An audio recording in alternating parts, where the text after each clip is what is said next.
There's a guy on Twitter, I guess named Joe Cronin. And he's got a cool way of talking in the microphone. You suck Joe Cronin's dick, fucking faggot. And or some various version of that. I guess named Joe Cronin. Listening to the Joe Cronin Show. Don't forget to like, comment, and body slam that subscribe button. This is the epic voice guy, and I can honestly say, Joe Cronin is god awful, that is. You guys seriously listen to this guy? And now it's time for the Joe Cronin Show. And he's got a cool way of talking in the microphone.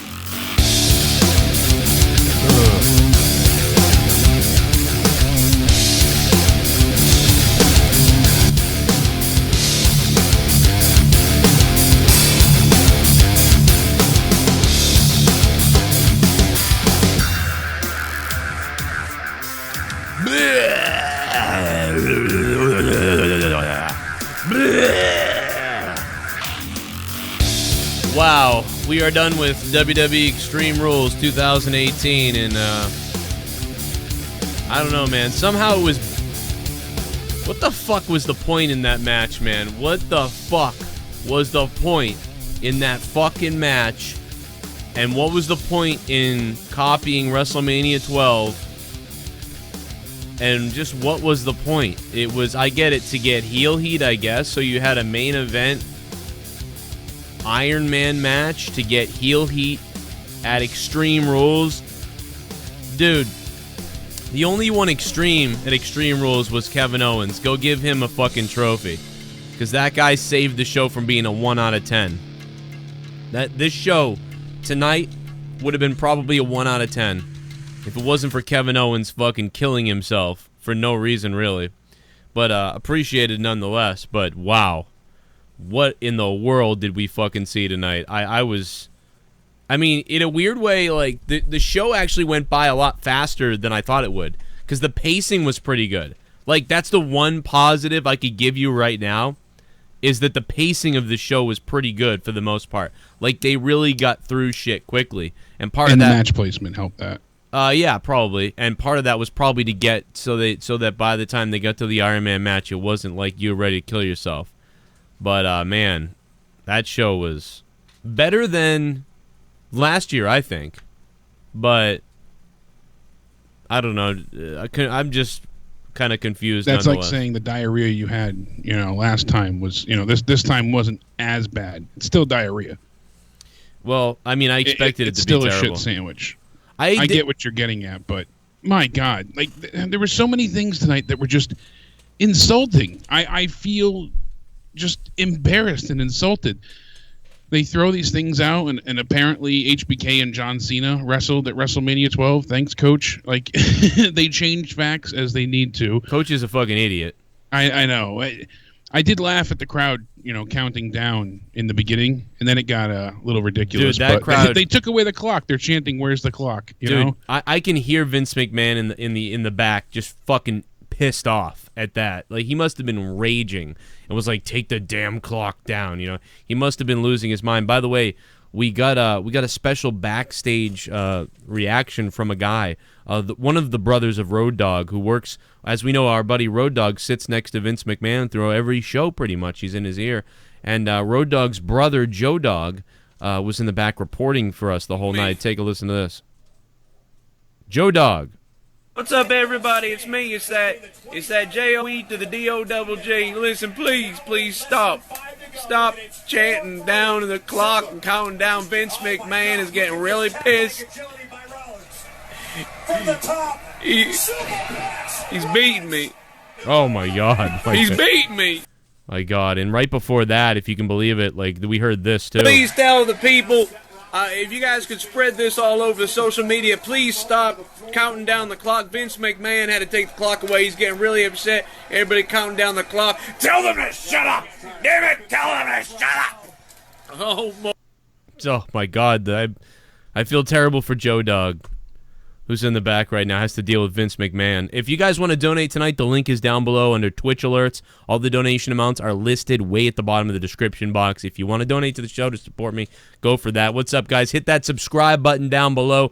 Don't miss out on the daily wrestling videos, the podcast, the news, the talk. And we're live after every WWE event.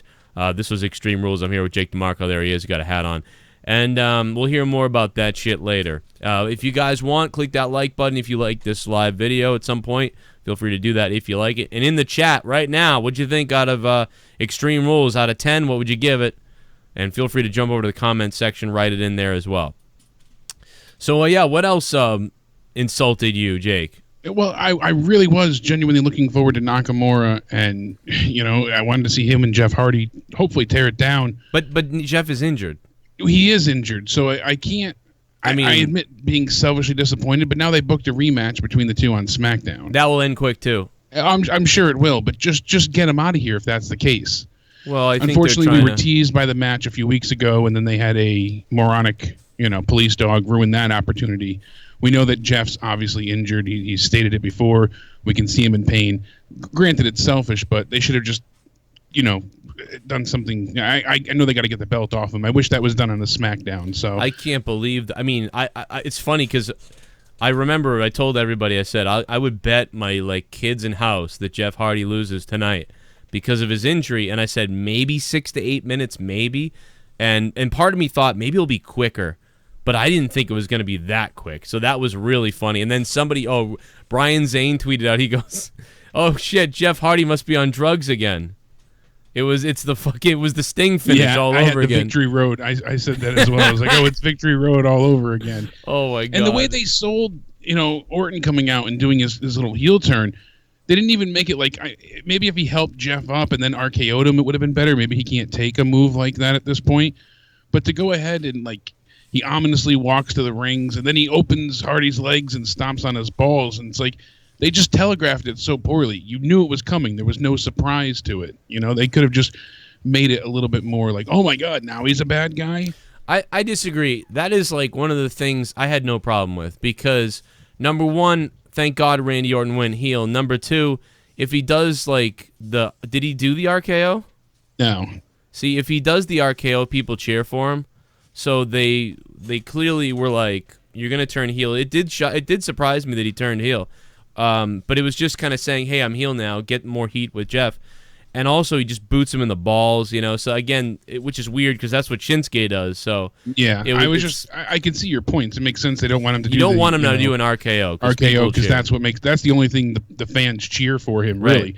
So maybe he could have just DDT'd him or something, But they at least try and help him up, then boot him in the balls, Don't make it so you just he's on the ground. You open his legs. What are you gonna do? Inspect him? You're going to make sure his balls are okay. They took away the element of surprise, I feel, with that move.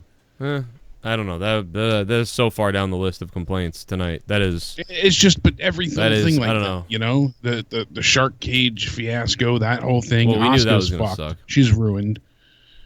Yeah. She's ruined at this point. And people misunderstand, I get the wrestling reason. I get that they're, building this massive heat with Carmella. I totally get it, but Asuka has just looked like an idiot since she looks like a moron and she suffers for it.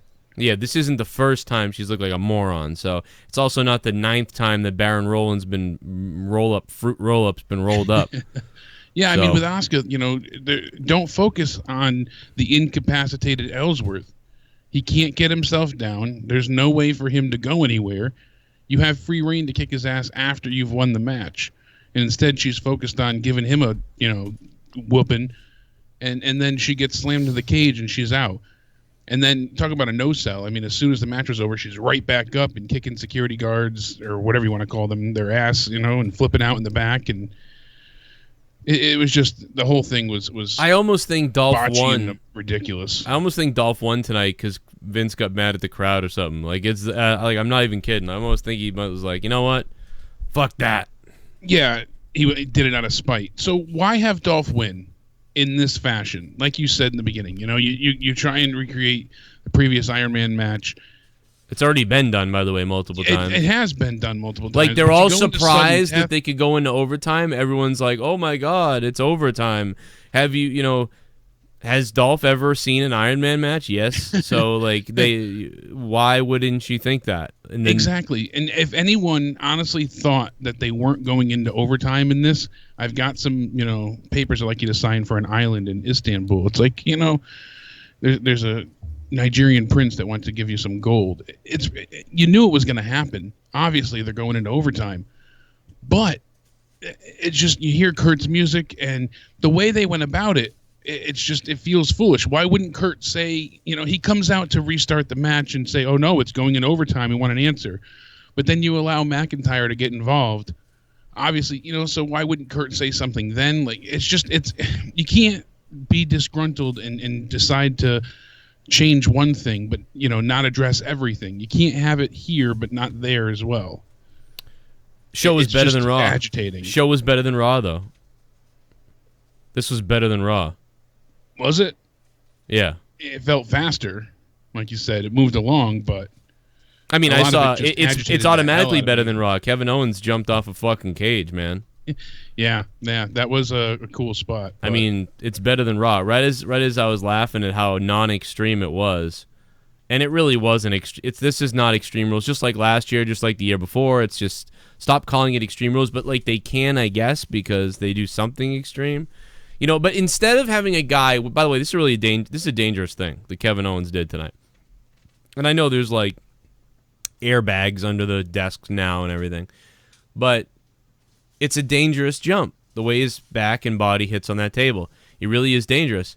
And instead of doing that, you literally could have had like an Inferno match, dog collar match. You could have had a TLC match that was on the show that they did more stuff with, a ladder match, whatever. You could have had a First Blood match. You could have had a hardcore match that had blood. You could have done a whole bunch of stuff like that would have been more entertaining than just the one huge jump off the cage. And I'm not knocking it. It sounds crazy because what Kevin Owens did was fucking awesome. Yeah, it was incredible. But that's a huge leap and quite a, Go watch Bret Hart and Steve Austin at WrestleMania 13. It's like they had a match that was hardcore, more extreme and hardcore than anything that they do now. But back then was even considered kind of tame when it came to ECWs and things like that. But like that would have been acceptable for extreme. And nothing came close to that tonight other than the Kevin Owens sacrifice. But you could have protected your wrestlers without having to have some guy jump off the top of a cage like that and just had a straight-up fucking brawl match that probably could have been considered one of the matches of the year in Extreme Rules, but they don't utilize Extreme Rules at all for about most of the night, and the closest thing we got was the women pulling out trash barrels and shit. And the way they hit each other with the, foreign objects was pathetic. Oh, my God. Egregious.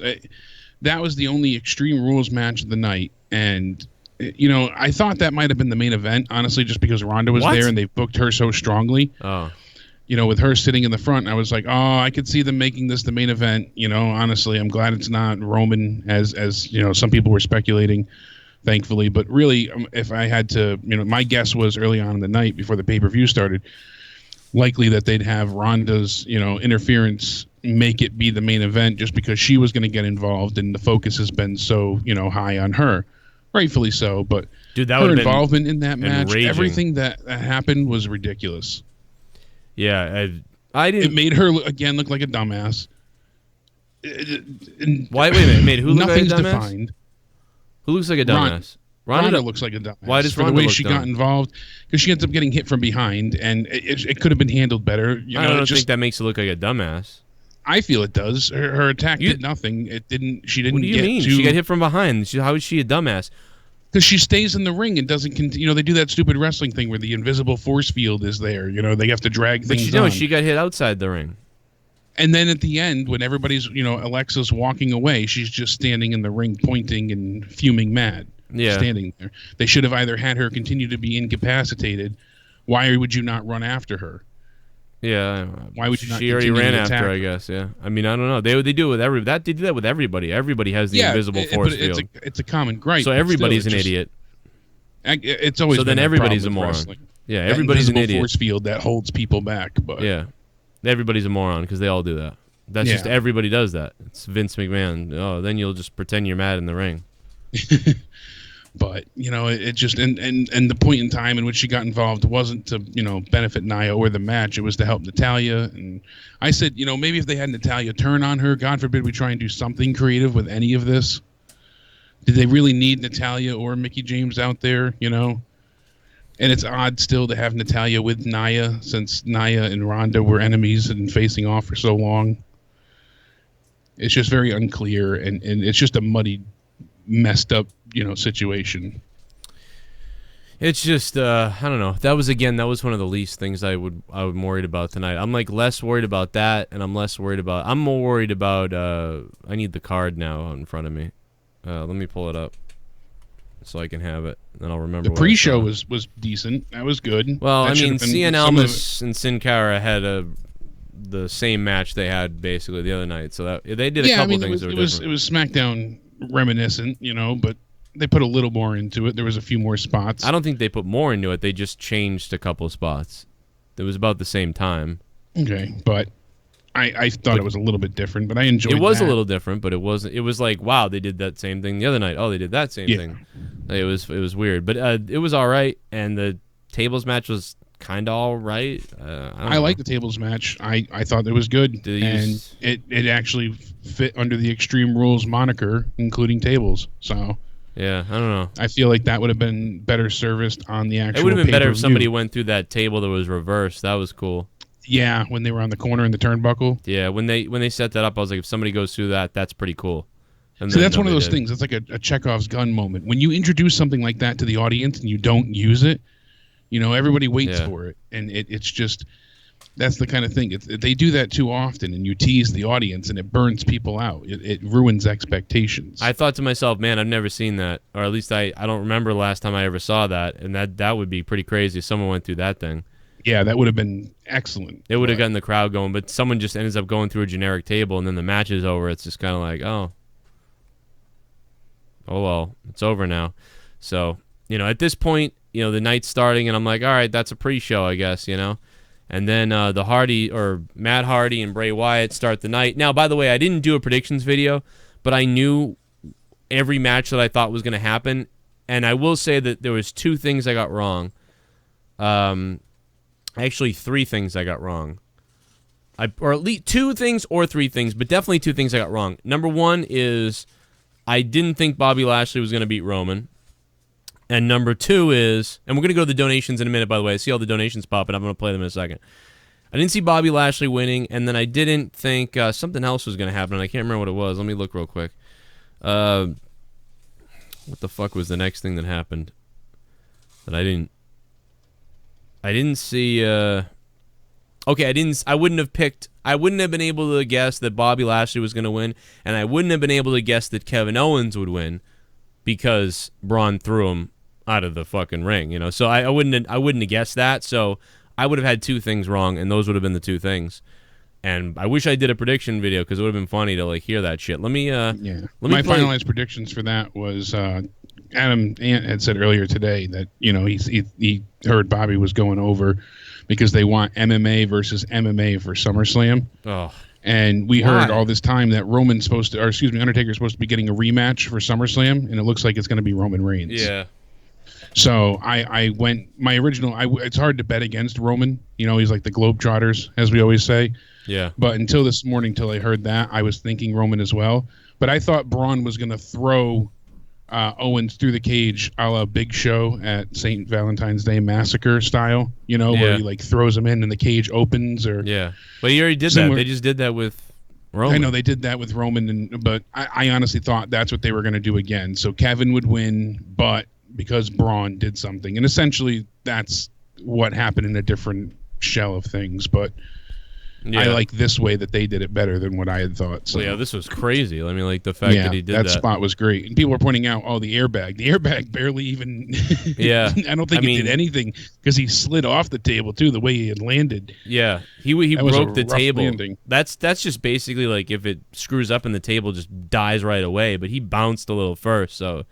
It was actually believe it or not, it was the perfect landing. He landed perfectly. I would have pussed out. I would have landed on shoulder and leg slide, you know, but he landed like a bump. Like you couldn't have landed any more perfect. If he landed like that though and the table didn't break the right way, he'd be really hurt. But luckily, he'd be messed up. It just couldn't have gone any better. Let me play a donation, see what's up. We got somebody subbing to the channel. What's up, T. Nicholsman, what's up, man? Thanks for subbing to the channel. Pour a beer for yourself. I might grab a beer in a couple of minutes. I don't know. We're going to take phone calls in a few minutes, too. I'll let you know about that. We're hear from you guys. What did you think of Extreme motherfucking Rules tonight? We're going to take phone calls in a few. If you can't get through, just keep trying. The phone lines are fucking jammed right now.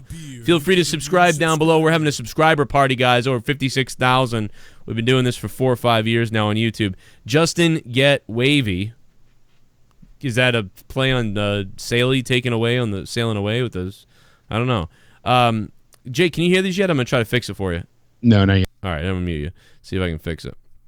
Yeah, we got some donations coming in. What do you guys think? Super chat. Super chat. 10 9 8 7 6 5 4 3 2 1 EHH. I can't believe the fucking crowd was doing that, dude. Holy shit, man. Moshmaster, thank you, Moshmaster D. Got people 5 dropping 4 bits. 3 2 1 ER. This pay-per-view concept needs to die. I Yeah. give it a 4/10. Fuck Extreme Rules. 4-hour PPVs are a bad idea. Give me G1 Climax over this anytime. It was This ugly. show was lame. Pittsburgh sicked as a crowd. Even Rousey got no reaction. Alexania was AIDS as fuck. Yeah, it was. That was a mess. Peyton Royce's pussy. Thank you, Peyton Royce, for the $3.16. Appreciate the donation. It was a mind fuck tonight. It was okay in a way with the pacing, though. That's the thing that I will say. That's the biggest positive I can give you, is the pacing of this thing. But it was Super chat. still a Super mess. chat. This is the JOE to the D-double-G. Yo, it's the JOE to the DOGG, baby. I want to thank Joe Dog for chiming in all night tonight. Thank you to John Wills for that donation. ShiBUM. Extreme Bore was excellent. I was able to do a load of laundry, walk my dog, and cook supper. 10 out of 10 for helping getting shit done. Extreme Bore was excellent. I was able to get a load of laundry. Paige's butt plug, thanks. Hey, Paige, I bet you were able to practice a lot too, Paige, weren't you? So you're really probably happy about this thing. Thank you, Paige's butt plug, for becoming a $5 shit bum and supporting what I do here. Wouldn't be able to do these shows if I didn't get all this support and you guys chiming in. What do you think of Extreme Rules? You can donate down below or use the super chat function. Either way you want. Give it a hell yeah! Coach was referencing the Cena HBK Iron Man match on Raw, I believe. Oh. This show sucked besides Kevin Owens' bump. I give it a 1. That main event ending pissed me off, though, man. It was not even like heat on Dolph and heat on Drew. I'm just annoyed. What a waste of time to make me sit through 30 minutes of that shit and then to just be like, it's basically what happened. Yo, Jacob Garcia, thank you very much. Jacob Garcia, for subscribing to the channel. What did you guys think of Extreme Rules? Leave it in the chat. Feel free to call in a few. I will let you know. And we'll get back to talking a little bit about Extreme Rules in just 1 second. Let a couple more people's opinions come through the door.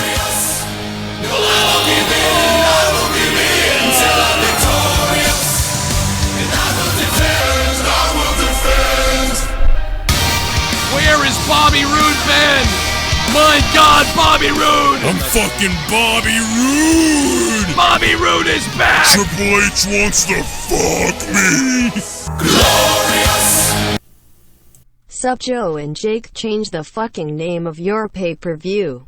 Yeah. The only extreme moment was Braun killing Owens off the cage. The main event was pretty much fucking worthless, and amazingly Lashley won clean over Roman. For fuck's sake, Vince 3/10. Wow, Triple Gaming with a $24 donation of the Bobby Roode Glorious. And he gives it a 3 out of 10. Wow. I don't know if I can agree with that with how bad Raw is. Give it a hell yeah! Joe, you didn't know. Yo ass better fuck Dunn's body. Oh, the Goon. Yo, what's up, Goon? Motherfucking Goon. Goon, thank you for the 316, man. Appreciate that shit, Goon. People are fucking subscribing like hotcakes right now. It's one of those nights, baby. I can feel it in the air. I can feel something stinky happening in the WWE universe right now. I can feel the disgust. I can feel the saturation of just sickness running throughout the WWE universe's bodies right now, except for all the brain-dead moron motherfuckers out there. You know, they wanted to take over the Roman match, too, is what they wanted to do. And they kind of did again. It wasn't quite the backlash that we've had in these other matches with Roman Reigns, but it was a little bit there, and surprisingly, they had a kind of okay match for the two of them. I thought it was going to be a fucking shit in a horse trough, but instead we kind of got a little bit of Candyland Ranch over there. But, you know, this fucking crowd... I just said all that to make Leah go, what the fuck? And I got that reaction, baby. But no, dude, this fucking main event enraged me. Like, when you sit through that Iron Man match and then that's the result, like, I'm not mad at Dolph Ziggler and Drew McIntyre. And we've been over this. And this is why wrestling has been ruined. Because of everybody being so smart to the business and everything now and just being so jaded by everything. Even the younger kids, you know, you don't sit there and you don't think, wow, I hate Dolph Ziggler and Drew McIntyre. I'm mad at Dolph Ziggler and Drew McIntyre. No, now you sit there and you're mad at the creative, at Vince, at the people in the back. And that's one of the biggest problems, is a lot of times, I've been saying this for years, a lot of times the heat doesn't go to the heels as it should anymore. It goes to the creative, which is crazy. But because WWE wanted to be more like movies, wanted to be more like that stuff, the fans criticize it in a way like it's a movie, like it's a Marvel movie. Like, we're upset that this person died, that person didn't die. It's like Star Wars. The fans criticize it like a Star Wars movie. And when back in the day, they wouldn't do that. They wouldn't think about the people in the back. They wouldn't think about Vince McMahon. They wouldn't think about the writers. They would think to themselves, mostly, God damn it, I want Dolph Ziggler and Drew McIntyre to be hurt. Like, I'm mad at them. I'm so pissed off. But instead, the heat goes to the back. And the fans can't get the heat on Dolph and McIntyre that they maybe wanted from this sort of situation. And that is a major fucking problem. Jake is back. Yeah, I agree entirely. Also, can you mute the other phone line? The echo is I just did. Thank you. Yeah, it's ridiculous to think how, like you said, oh, goddamn Triple H, that, deceiving bastard. I can't believe the way he screwed over Austin. I can't wait to see him get his comeuppance in Austin. Now, like you said tonight, I'm pissed at booking and creative and Kurt Angle and that. It's like, why would you? Okay, you restart the match. I don't get it. McIntyre was already thrown out, so shouldn't that be a disqualification? Or it's like the whole thing is just mind-numbingly frustrating. And what really upset me tonight, I don't know if it upset me the most, but one of the things that sticks out is the Daniel Bryan Team Hell No match. Why did they add an injury angle to this match? Was it because they didn't want them to be the champions? They didn't want Daniel Bryan and Kane to capture the tag team titles? They wanted to give them an out, it looks like, yeah. So then don't put the titles on the line. They never had to make this about the championship belts. All they had to do was just have it be a match. Daniel was pissed off at the Bludgeon Brothers. Kane returned to help Daniel even the odds. They still could have lost tonight by not being able to work well together, or just, like they could have done it. The injury thing was ridiculous. You had people waiting for somebody else to show up. They kind of hinted at that. And then on top of it, you have Kane come out in a walking boot. The devil's favorite demon after visiting orthopedic. I'll never get that out of my mind, dude. Look him limping around like, where he needed a cane while he was at it. Kane and his cane. Oh my God. It was insulting. And then the whole outcome, they lose anyways. It was a sloppy match. Like, they should have just left it where Daniel Bryan lost 1-on-2, and they could have continued the story that way. Kane never needed to come back out. They wanted the little exciting pop and so they did all of this for nostalgia purposes for a 1-week pop. That's really, you can tell, all they thought out. SmackDown ratings aren't doing well. What are we going to do? I know. We'll bring back Team Hell No. Since we're having Sasha and Bayley go to counseling, it'll coincide, and everyone will remember, oh, look, we got the same doctor. It's great, even though they didn't stick with that either. So they did all of this to try and have a little ratings boost for a nostalgia, moment that people enjoyed, and we got nothing out of it. Yeah. You know, at least understandably, Roman got sick during the Shield reuniting, so we never got the full Shield reunion. But with this, you know, they had no plans at all. They just did it to try and get the, you know, a quick little pop and be done. Push out some merchandise. The fans knew, man. Put the poll up earlier. Kane shows up late. But people were saying Booker T returns, so I put that on there. And then I said something else. Hulk Hogan comes out. And, 51% said, yeah, Kane's going to come back late. And that's what happened. Yeah, and Super Dad said, too, what's bad about this is that Kane wasn't the one to take the pin. And that's the thing that bothers me the most. I'm hearing that Daniel Bryan got a bit more of a pay increase that he was asked, and he is re-signing his contract. Yep. So that's news we'll have to discuss, you know, later in the weekend out of nowhere. But I made a video about it earlier today. Yeah, you know, I wanted to break it down with you more. By the way, everybody's been telling me, like, on Twitter, like, hey, did you hear about this and that? And then I've got the video up, and I'm like, dude, so make YouTube sure... YouTube is not notifying at all. Make sure you check my channel.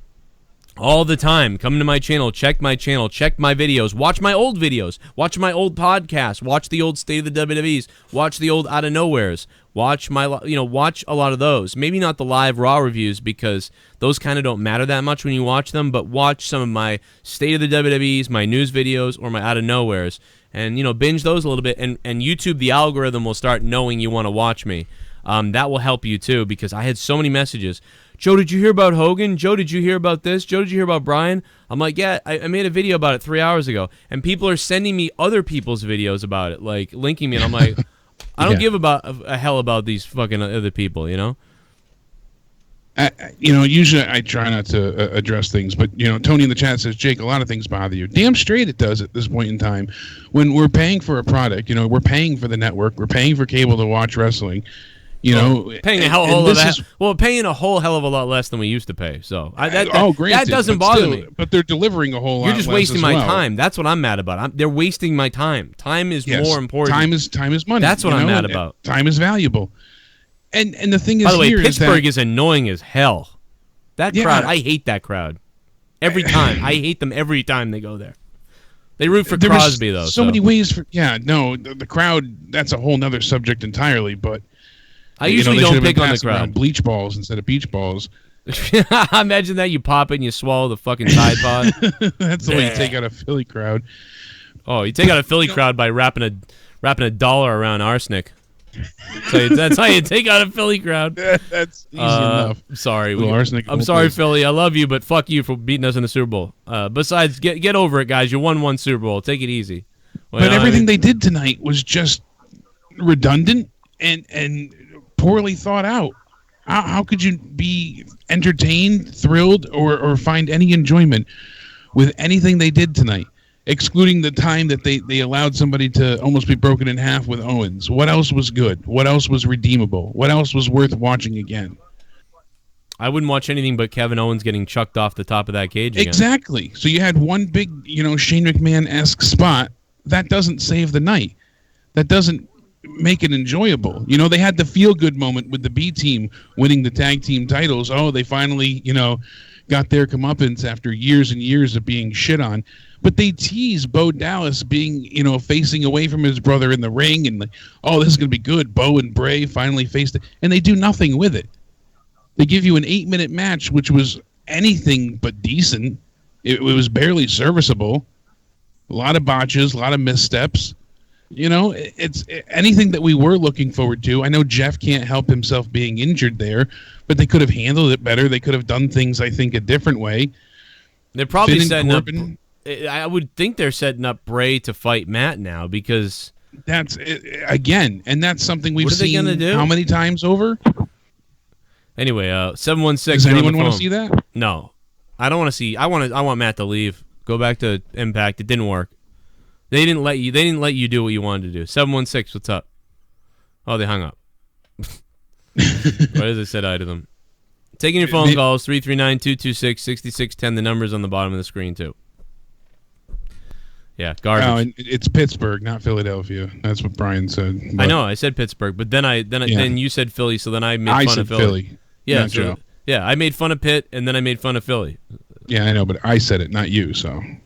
What? I fucked up. Regardless, though, there was just so many things tonight that could have been handled better. And I think the thing was I psyched myself out because typically when the builds are so bad, as you and I have stated so many times in the past, the shows are good, decent, 7 out of 10s, 6 minimums.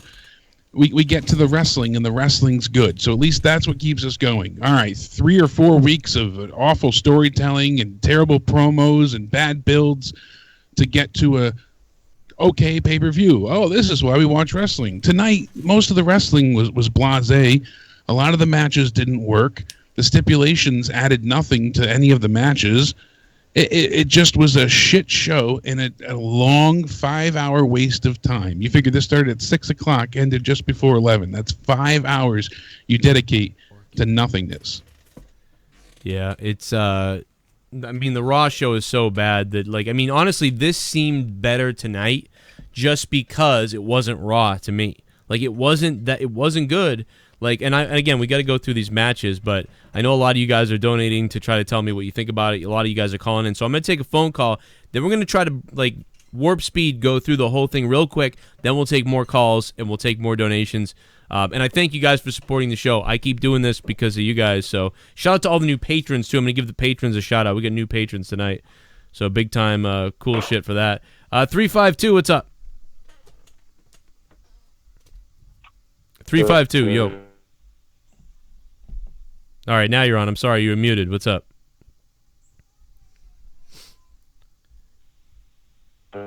Jesus, what's going on tonight with the phones? 973, you're on the phone. What's up, 973? Sorry.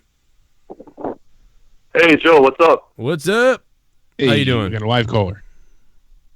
What's going on, man? I just wanted to tell you, man, I love your podcast. You're doing a great job. Yeah, man. Well, thanks, bro. I kind of like them sometimes. Myself.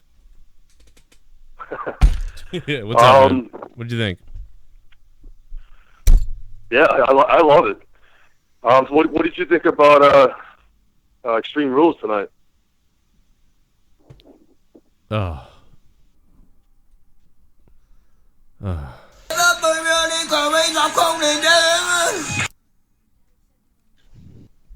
Good night, Leah.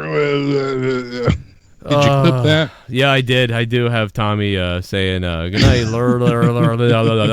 I also have a Wandy freaking out as well. He's a faggot. Good. Fuck her.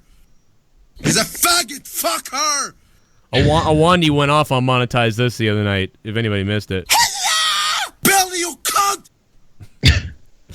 I've got so many other clips that are just, insane, at this point. Tommy making me out to be insane. Yeah, I got that one too. I clipped a lot of stuff. I gotta find the Leah one though, because yeah, he's like, what is he? Tommy says goodnight to everybody on the show, all normal, but then he gets to Leah, and he's just like, it's like, ugh, dude, what is wrong with you? It just sounded super creepy and just odd. It was really weird. He messaged me the next day very, very nicely, too, to, reach out and see how I was feeling. And I was like, oh, you sound like you're dying. He's like, I'm so hungover. Yeah. He was just a wreck. He was really drunk, so. Dude, I was really wrecked, too. I was sick. I slept until 5. You, I think, topped his hangover by sure. Maybe. I don't know. I just got to sleep, so I was lucky that it went that way. Billy, you cunt! By the way, for anybody that didn't watch Corrupted last night, Corrupted Podcast, we do a podcast every week, obviously, on Patreon, Corrupted Podcast. First, we started a pre-show. We did a little pre-show. Then we started the podcast. The first hour went normal. And then the second hour was fucking chaos with Ken flipping out on Scott. And then the third, fourth, and fifth hour was Bailey calling in and crying and yelling at us, and we were crying to him, and everybody was blowing each other. And in that, the drama last night on Corrupted was... It was so crazy that 20 new patrons signed up last night alone because they heard about what happened. So go listen to that because that's worth $1 or $2 a month just by itself, let alone all the other stuff on patreon.com/Joe Cronin Show. Download the Patreon app and become a patron right now. You get 30 hours of bonus content a month and you support the show, but you get a bunch of content. So it's really kind of like a paywall service. It's pretty cool. Okay, so let me try to get somebody else on the phone. Don't ask me what I thought of the show because I've already. That's what we're talking about. That's what I want to know what you thought of the show. 301, what's up? Hey Joe, what's going on? Jake, what's up? What's up, man? How you doing? All right, it's funny. What is with the video packages nonstop throughout this? Oh my god. Oh god. No, I hate it because when you watch the pre-show, you see the video package on Raw, then you see the video package on the pre-show, then you see it during the show, and by the time you see it the third time, you're just like, fuck me, like, I get it. Like, and they're always really good. That's the thing, is they're really good, but I wish that somebody in the back would say, you know what, we're going to have the long package that we release, you know, they release that one only before the match, you know? That way there's an abbreviated one we can see. And I wish they would do that because they are very good, but I mean, this has been going on forever in WWE. This has been the formula forever, so I mean, this is something right. But yeah, it just becomes a little nauseating. Like it stuck out a lot tonight. I feel like the Roman Reigns one was longer than usual for this match. Yeah. We surprised that they the Roman match was like in the middle, like around 8:45 or almost 9 o'clock, and later on. You know, I'm only surprised a little bit just because the people that were reporting this to be the main event so much that I was like, oh wow. But if you had asked me, I would have thought it would be booked pretty much where it was booked because that's how they have been booking Reigns. Reigns has been appearing in the middle of the show mostly for the last 3 months, I want to say. I think. Yeah, maybe I'm wrong, but I think it's about that. So he's kind of been placed again in the same sort of spot right in the middle of the show, and that's kind of where I probably would have put it. I think it worked out where it was. So yeah, but the only thing that surprised me was how many reports of the thing being the main event, and I never really kind of bought into that too much. I just couldn't believe it, and it wasn't true. Yeah. Yes. Did you think that you think Vince got scared and thought people were going to leave if that was the last match for tonight? No, I don't think it. You know, not really. I don't think it was ever slated to be there. To be honest, you know, I mean, maybe it was. I mean, you might have thought Seth and Dolph would have opened the night. That felt like maybe that could be the opening match. But yeah, so maybe they did shuffle things around. But yeah, I mean, you heard the fans. They did take over a little bit in the match, but they had a decent match, I think. Jake, what did you think of that match? I thought it was pretty decent. For Bobby Lashley and Roman? Yeah. Yeah. One of the things I do want to note, which was, I don't know if it was just timing of it all, but when Roman threw Bobby out to the outside, that was crazy. That was a hard landing. He's lucky he didn't dislocate or separate his shoulder the way he came down. I think he was supposed to hit the apron because Cole was selling like, oh, he caught the apron. And which, by the way, normally I like that when they sort of help the show along and sell it for the wrestlers. But he came nowhere. Not only did he not hit the apron, but when they showed the replay, Michael Cole was like, let's see if he catches the apron or where. And he just doesn't hit it at all. Not even close. It was like, what was Cole saying? So that makes me think that in the back, when they were talking at a table, they were like, at some point in the match, you know, Roman's going to throw Bobby Lashley out, and he's going to kind of hit the back of the apron. It's going to be a big spot in the match. So that tells me that I really think that they planned for that to happen. And just Bobby didn't even hit the apron at all. Because otherwise, he just didn't land properly or missed his mark entirely. Because he could have flipped over, hit the apron, and rolled off, and it would have looked crazy, but it wouldn't have hurt as much. Him just landing was fucking horrific, like how he landed. Two more quick things before I go. I'm so sick. Michael Cole, I cannot watch any pay-per-view or Raw with listening to him throughout the whole show. No, it's atrocious. He sounds fake. See, even Michael Cole sounds scripted now, and if you go back and listen to Michael Cole back in the day, even though I didn't like him then, because I just didn't like his voice, he didn't sound scripted. He legitimately felt like he was commentating the matches, and he was excited. Right. Now he is so robotic. He comes off like he's acting. It's clearly an act and clearly a fake. I don't think really anybody else came off like that. Like, even Phillips doesn't come off as much like that, but he does a little bit too now. And it's the way they're coached and way that they're told to do what they do.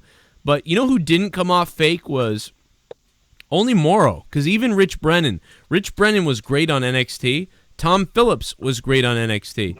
But when these guys came up to the main roster, they were like doused into the mainstream lingo that they have to say, and for some reason they don't convey it naturally. They used to convey it naturally, like Gorilla. Yeah, they were kind of indoctrinated quickly, like this is how it has to be, and it just felt very unnatural, like you were saying. They lost a bit of the magic that they had previously. And Morrow, you were right, not to glorify him, more than he gets enough already, but he was just so genuine. Like every time he made a call, you felt like he was in love with his job. Like it came across like he actually enjoyed what he was doing. He didn't sound like another cog in the machine or just a robot. He genuinely felt like, Mamma Mia, and you saw how excited he was, and the hand movements and the body gestures. Like in that moment, that was all that mattered to him. So it felt real, and that came across in his in his commentary. How many times does Vince need Michael Cole to say the name of the pay-per-view, like each week on Raw, or even during the pay-per-view, like the Extreme Rules, or like every time during Raw? How many times does Vince need Michael Cole to get that through to us? The pay-per-view is. It's so annoying. Oh my god. Yeah, I get selling it, but they just overdo that commercialism. They've kind of always done that. And when Vince used to do the announcing, even Vince, when Vince did the announcing, Vince was a lot of times saying the same stuff that he makes Michael Cole say now. But Vince felt real. Even Vince felt real. Vince McMahon would say these things, and it would feel real.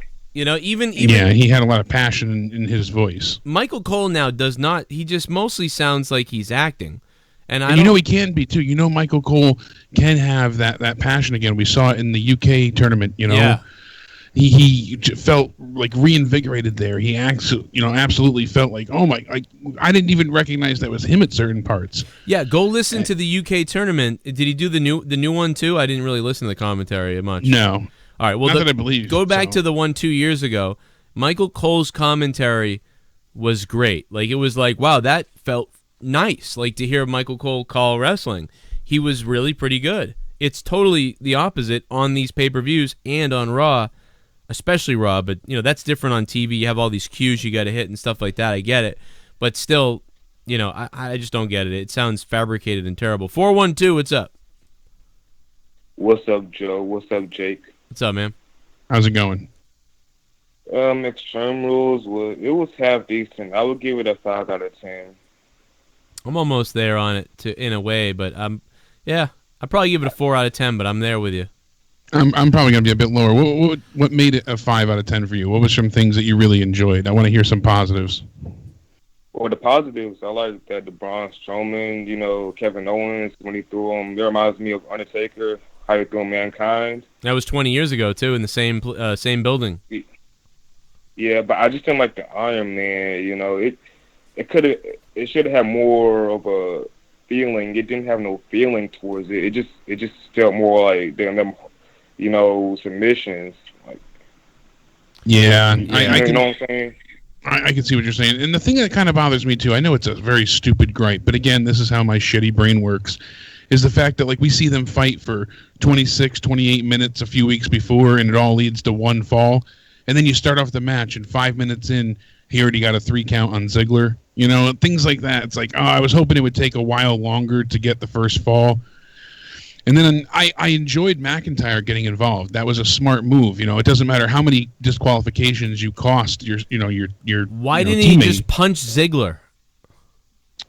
That's what I was going to say, though. Punch Ziggler multiple times. Just continually come out there and just punch him. Wouldn't that score points? I just kept tweeting that. I kept tweeting, punch Ziggler twice. You'll get your own guy a point. Exactly. So those are the kind of moments where you're like, all right, you're going to beat down Rollins as much as you can so now Ziggler can recover, but why not just hit Dolph and get the points on his side? That's why everyone should have been, they should have banned them from ringside to begin with. I know that's the point of the match the other night, but it was just a ridiculous thing all around. It's just very convoluted. And also the bad side, I'm not trying to insult anything, but the women should never do Extreme Rules matches anymore. Because last year with Alexa Bliss and Bayley, and now this year with Nia Jax, and now Alexa Bliss is No more. I'm sorry. No more. Yeah, that was a waste of trash cans and kendo sticks. Why would you have Nia break the stick too? I don't know. I just don't. That was just garbage, man. It was just terrible. It was a bad. There was a couple things that saved the show from being a 1 or a 2 to me, but that was about it after that, you know? Yeah, I don't agree with that statement entirely. I think women can have successful hardcore matches. I just think Lita that, and what's her face at the housekeeping match? That was nuts. Yeah. Or was it Trish versus Lita? Yeah. They beat the shit out of each other. It was awesome. They destroyed each other, and their rivalry was like no other anyways, but there's Molly Holly used to do things with in hardcore scenarios that were insane. Here's the thing, like Sasha Banks, Alexa Bliss, even Bailey especially, those women, I don't really feel like they either have the want or drive to really put it all out there to hurt themselves with weapons. But Ronda Rousey, Charlotte, Becky Lynch, I picture them being more willing to take brutal, chances with things. I don't know, just by what we've seen.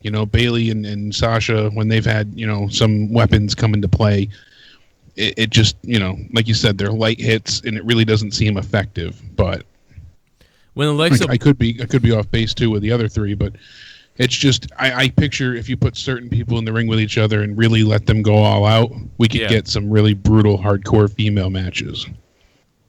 I'm down with Alexa Bliss, and I'm down with Ronda Rousey, but Nia Jax and everybody else, like I can't do it anymore. It's so bad. And I think that was part of the thing too, because Nia, her size, she is so large compared to Alexa's small stature, so Alexa's hitting her with the trash can lid, and it almost looks like it's hitting her with paper. Like it doesn't add up. And you figure when Nia's swinging down, it should be breaking Alexa in half. It should be sold like when she hits her, she should be screaming in pain.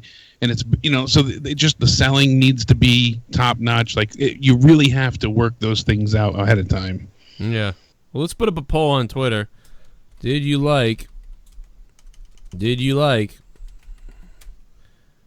WWE Extreme? Oh, I got my keyboard's broken, so this is tough for me to type. while you're going through that, I at first, and I don't want to say like, oh, it's the Roman match, I hated it because it's Roman, but the first, I want to say first half of the match, even maybe 2/3, was very just blasé. It was bland as all hell. The match was about 15 minutes, I think, altogether, and it wasn't until about the 7-minute mark where they had the Roman clotheslines Lashley, and then Lashley gets that power slam. That's when they actually started to do like their power moves. We see that's right about the same time when Reigns tossed Lashley like an infant just out of the ring. And Bobby's huge. He's so ripped and muscular. Like he is this very domineering, presence. And that's the kind of things you want to see. You want to see these type of suplexes and spears. And you can hear, though, when and it was so obvious, when some of the crowd was chanting for Roman, you heard, "Let's go Roman. Roman sucks." It was such a Cena moment as well, because it was just women and prepubescent children screaming, "Let's go Roman." Yeah. "Let's go Roman." And then you hear all the guys, "Roman," so, like deep, and you just heard the pitch of the crowd. Just, it was funny. Have you seen Seth's latest tweet? Talking about the counting. Yeah. That is Seth Rollins' 30 minutes ago tweet. Yeah, some people brought it up in the chat, and Travis sent it to us on Twitter. That was pretty funny. Yeah, thanks to my name is Dill Pick. I actually found it from him, but I'm sure a lot of people have been sending it to me. Let me take a look at Extreme Rules. The poll is up, and here we go. This is what you guys thought of WWE Extreme Rules. What did you guys think? I kind of cut it off. Let me fix it. There you go. Did you like Extreme Rules? Awesome show is at 8%. Okay is at 28%. Horrible show is at 64%. Basically as predicted, just going off of last year's Extreme Rules show. And we got 10. Here he is. Oh my God, we've located Ty Dillinger. My God, it's Ty Dillinger. My God, King! Oh my God!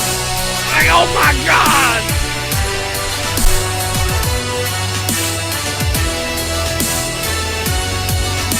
Nia looked strong for 2 minutes, then got beat up by a midget with the worst chair shots ever. I want realism in my wrestling. Row FTW. I would have loved to have seen Ronda have a MMA flashback and beat the shit out of Mickey and Alexa for real. Garbage PPV. Movado, thank you for the perfect 10 donation, Movado. Yeah, that's when I checked out on that match. When I saw Alexa Bliss just swing that chair like shit, I was like, this sucks. Shit bum. Roman lost, so it's a fucking 10 out of 10 from me tonight. Enjoyed the Iron Man, Lashley euthanizing the big dog, and Kevin Owens dying. Everything else was fucking garbage. I agree, Mr. Mammoth. Mr. Mammoth, thank you for the $5.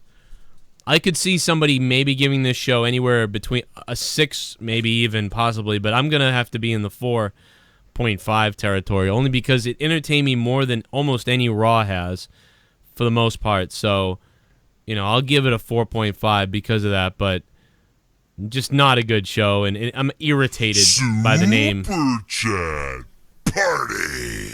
C Nation. 5/10. Heels galore. Are you watching Slammiversary next week? Possibly. I do. I don't think I've missed the Slammiversary in 7 years. So, shit, I might watch Slammiversary, maybe C Nation, but I don't really know yet. Maybe, but I hate that company, and we all know I hate them for a reason. I won't be watching. I'll be stuffing a boot up my own ass. You know. But thank you. Sounds a bit more entertaining. C Nation, thanks. I had to go grab a different mic because it's so hot in here. I had to turn the AC on, and this mic doesn't pick up the AC. Joe, I'm late. Were the Hogan rumors true? All right, so now we believe that, yes, Hogan was there, and he spoke to the wrestlers in the back. Thank you, Glorious, for the donation. Super Chat Party. 10987654321. That got old fast. Yeah, I'm telling you, Donnie, at first it was funny, and then I wanted to punch that crowd in the face. Donnie M, thanks for the $5. But then again, they had to sit through that shit, so, you know, maybe by the time it got down to it, they just got sick of that shit. So, Donnie, thanks for the donation, man, the super chat. But, so Hogan spoke to the people in the back, spoke to all the wrestlers. Titus apparently tweeted, like, this is bullshit. Somebody tweeted, this is bullshit. And he liked the comment. Somebody was showing that to me, and we really don't know if that's true or not yet. Dragon Warrior, thanks for subbing to the channel. What's up, Dragon? People are also saying the Hogan meeting meeting with talent backstage was all filmed for an upcoming WWE Network special. What is it going to be like called? Like the return, like the the redemption of Hogan, or something like that. You know? Are they going to play the N-word audio? Super chat. Pittsburgh, you were fucking awesome tonight. Pittsburgh, you were fucking awesome tonight. Says man of 1,005 holds. I don't know, man. That crowd's always been bipolar. I told you Pittsburgh and Boston were alike. I'm from Boston. I'm from Boston. I can say that. Pittsburgh is filled with family people, and then it's filled with hardcore fans. So what happens is they mix a lot on these shows, and that happens in Boston a lot too. I told you, man. It's weird. I mean, Mustang fuck was right. You know, I said it's kind of how it is. Yeah. But it's still fuck your fucking greasy fucking state. Party. As God is my witness, Kevin Owens might be broken in half. UTBUNNIES. Please delete this PPV. Yo, Finn Balor, thank you, bro. Thanks for the $5 super chat, Finn. Yeah, I don't normally get mad at the crowds. I normally like when the crowds troll. Like, it's normally a thing. But I kind of got annoyed because Dolph and Seth have been giving you guys, like, the best matches on the fucking roster. And there they are, and the crowd's doing this countdown, and it was kind of weird. You could tell Vince got pissed because then they took the clock down. Yeah, they took the clock away. Extreme Fools. Extreme Fools. Mike, thanks. Mike Latoris, thank you. Mike Latoris, get it? Mike Leah Torres. Thanks for the $2 super chat, man. Appreciate it. If you guys want a super chat, keep them coming. Yo, Tevin English. What's up, English? Pour me a drink, man. I'm drinking piss water Corona Light, yo. This was better than Backlash and Money in the Bank combined, says Russell Scott. It might have been. Those were horrible. Really? I don't even remember yesterday, so I have to go back and really think. I don't remember the card for Money in the Bank. I don't remember them either. I think Money in the Bank was terrible. Yeah, it wasn't good. Horrible. Yeah, like this might have been better than that, maybe. I don't know, because I think Money in the Bank was. I think there was like 1 or 2 matches that I did really enjoy on there, though. I think going forward, I'm gonna start marking my reviews on my website and like putting them down so you can see what I gave everything. I was gonna say that maybe we should start numerically categorizing, because this way we can reference it. It's only been 5 years. It's only been 5 years, Jake, that we. I know. It'd be good though, because we could be like, oh, you gave Money in the Bank 3, and why was at least some point of reference, because I go back start right now. Scoring it. I think a few times I've scored it. You know what I mean? So I might do that. It'd be a great idea. At least then we have a point of reference, so you can say, no, this pay-per-view wasn't as good as said pay-per-view. Thanks, Brew. I gave that one a 10. This one gets a 4. Yeah, exactly. And you can say, like, look at this match. It did we gave it like a 9 out of 10, and then everything else sucked, and we could reference that easily. I think I will do something like that. I'll set it up somehow. Yeah, because I know there was Elias versus Gonzalez Seth on that pay-per-view, I believe, right? You're right. Sure. And then he lost the next night to Dolph. And that was the best wrestling match of both of this show and that show. Yeah, so I remember we really, really, both of us enjoyed that match. Right. I'm pretty sure that match alone, I would take over anything we got tonight. Yeah, I would too. Mitch Boswell, thank you. I mean, I know Owens did a crazy spot, and surely it was one of the most hardcore things that's happened, but there just should have been more hardcore, like, weapon stuff and things like that, rather than having to put Kevin Owens' fucking life on the line at a piece of shit pay-per-view. Sucks ass. Tommy McSbarber's funeral was more entertaining. Oh, well, I'm sure, because he shit himself. But Finn Balor, thank you for the $2 super chat, Finn. Holy shit. You figure, though, never mind just the hardcore aspect, but just the wrestling in itself. There was a lot of botching tonight. There was. A lot of mess-ups. The women were horrible, though. The word of the hour is shit. That show was shit. Brian Welsh. What's up, Brian? Thank you for the super chat, man. It did suck. As he's continuing to roll in, I wanted to pull up the article, too. Sure. It said that Hulk met with everybody before the pay-per-view where they do the Raw and Smackdown breakdowns for TV tapings. Yep. He apologized to the entire locker room for embarrassing himself and the WWE. He had a very nervous, shaky voice. He told the wrestlers to be careful about what they say, as you could be recorded without your knowledge. Following his speech to the locker room, he received a strong reaction. A number of the wrestlers started shaking his hand and hugging him. He even got some applause. Wow. Party. He was very emotional. Pittsburgh, y'all wanted Rollins in the main event. It finally happened, and you chant like it's the Rumble the entire match. You all deserved that ending. I'm telling you, Chiziknes, thank you. I'm telling you, you don't put it past Vince McMahon to say, fuck this. Like, he has 2 ideas in his mind, and they're told we don't know what's going to happen. We'll see how the match goes. That happens. And Vince could have been like, this is fucking retarded. These people are cheering this shit. Fuck this. But I think they were just trying to get real big heat, but they just got heat on themselves in the back. That was enraging, dude. We wasted everyone's time to watch this fucking 40 minutes. Why go into overtime if that's how you were going to end it? You should have just had Dolph win thanks to McIntyre. Like, he never recovered that one fall. Yeah. Then that at least could lead to Seth and McIntyre feuding. This could still have that result, but you wasted more time by going into overtime for no real reason. Edgar, thank you for the sub, man. What's up? We're having a subscription party. Hit that red sub button down below. Don't miss out on the daily podcasts and everything. Of course, we do Out of Nowhere live on Wednesdays, Tuesday after SmackDown, Monday after Raw, Thursday night over on my other channel, youtube.com/corruptedpodcast, where we talk about everything not wrestling over on Corrupted. Super chat. 10, 9, 8, 7, 6, 5, 4, 3, 2, 1. Oh, Mob Trapstar. Thank you very much for the donation. Thank you. Roman shits on Bobby, gets into SummerSlam against Bobby and Brock. At SummerSlam, Bobby is close to winning, but someone from the back interferes and helps Roman win. Revealed to be Kevin Dunn, along with AOP, forming the Stun Duns.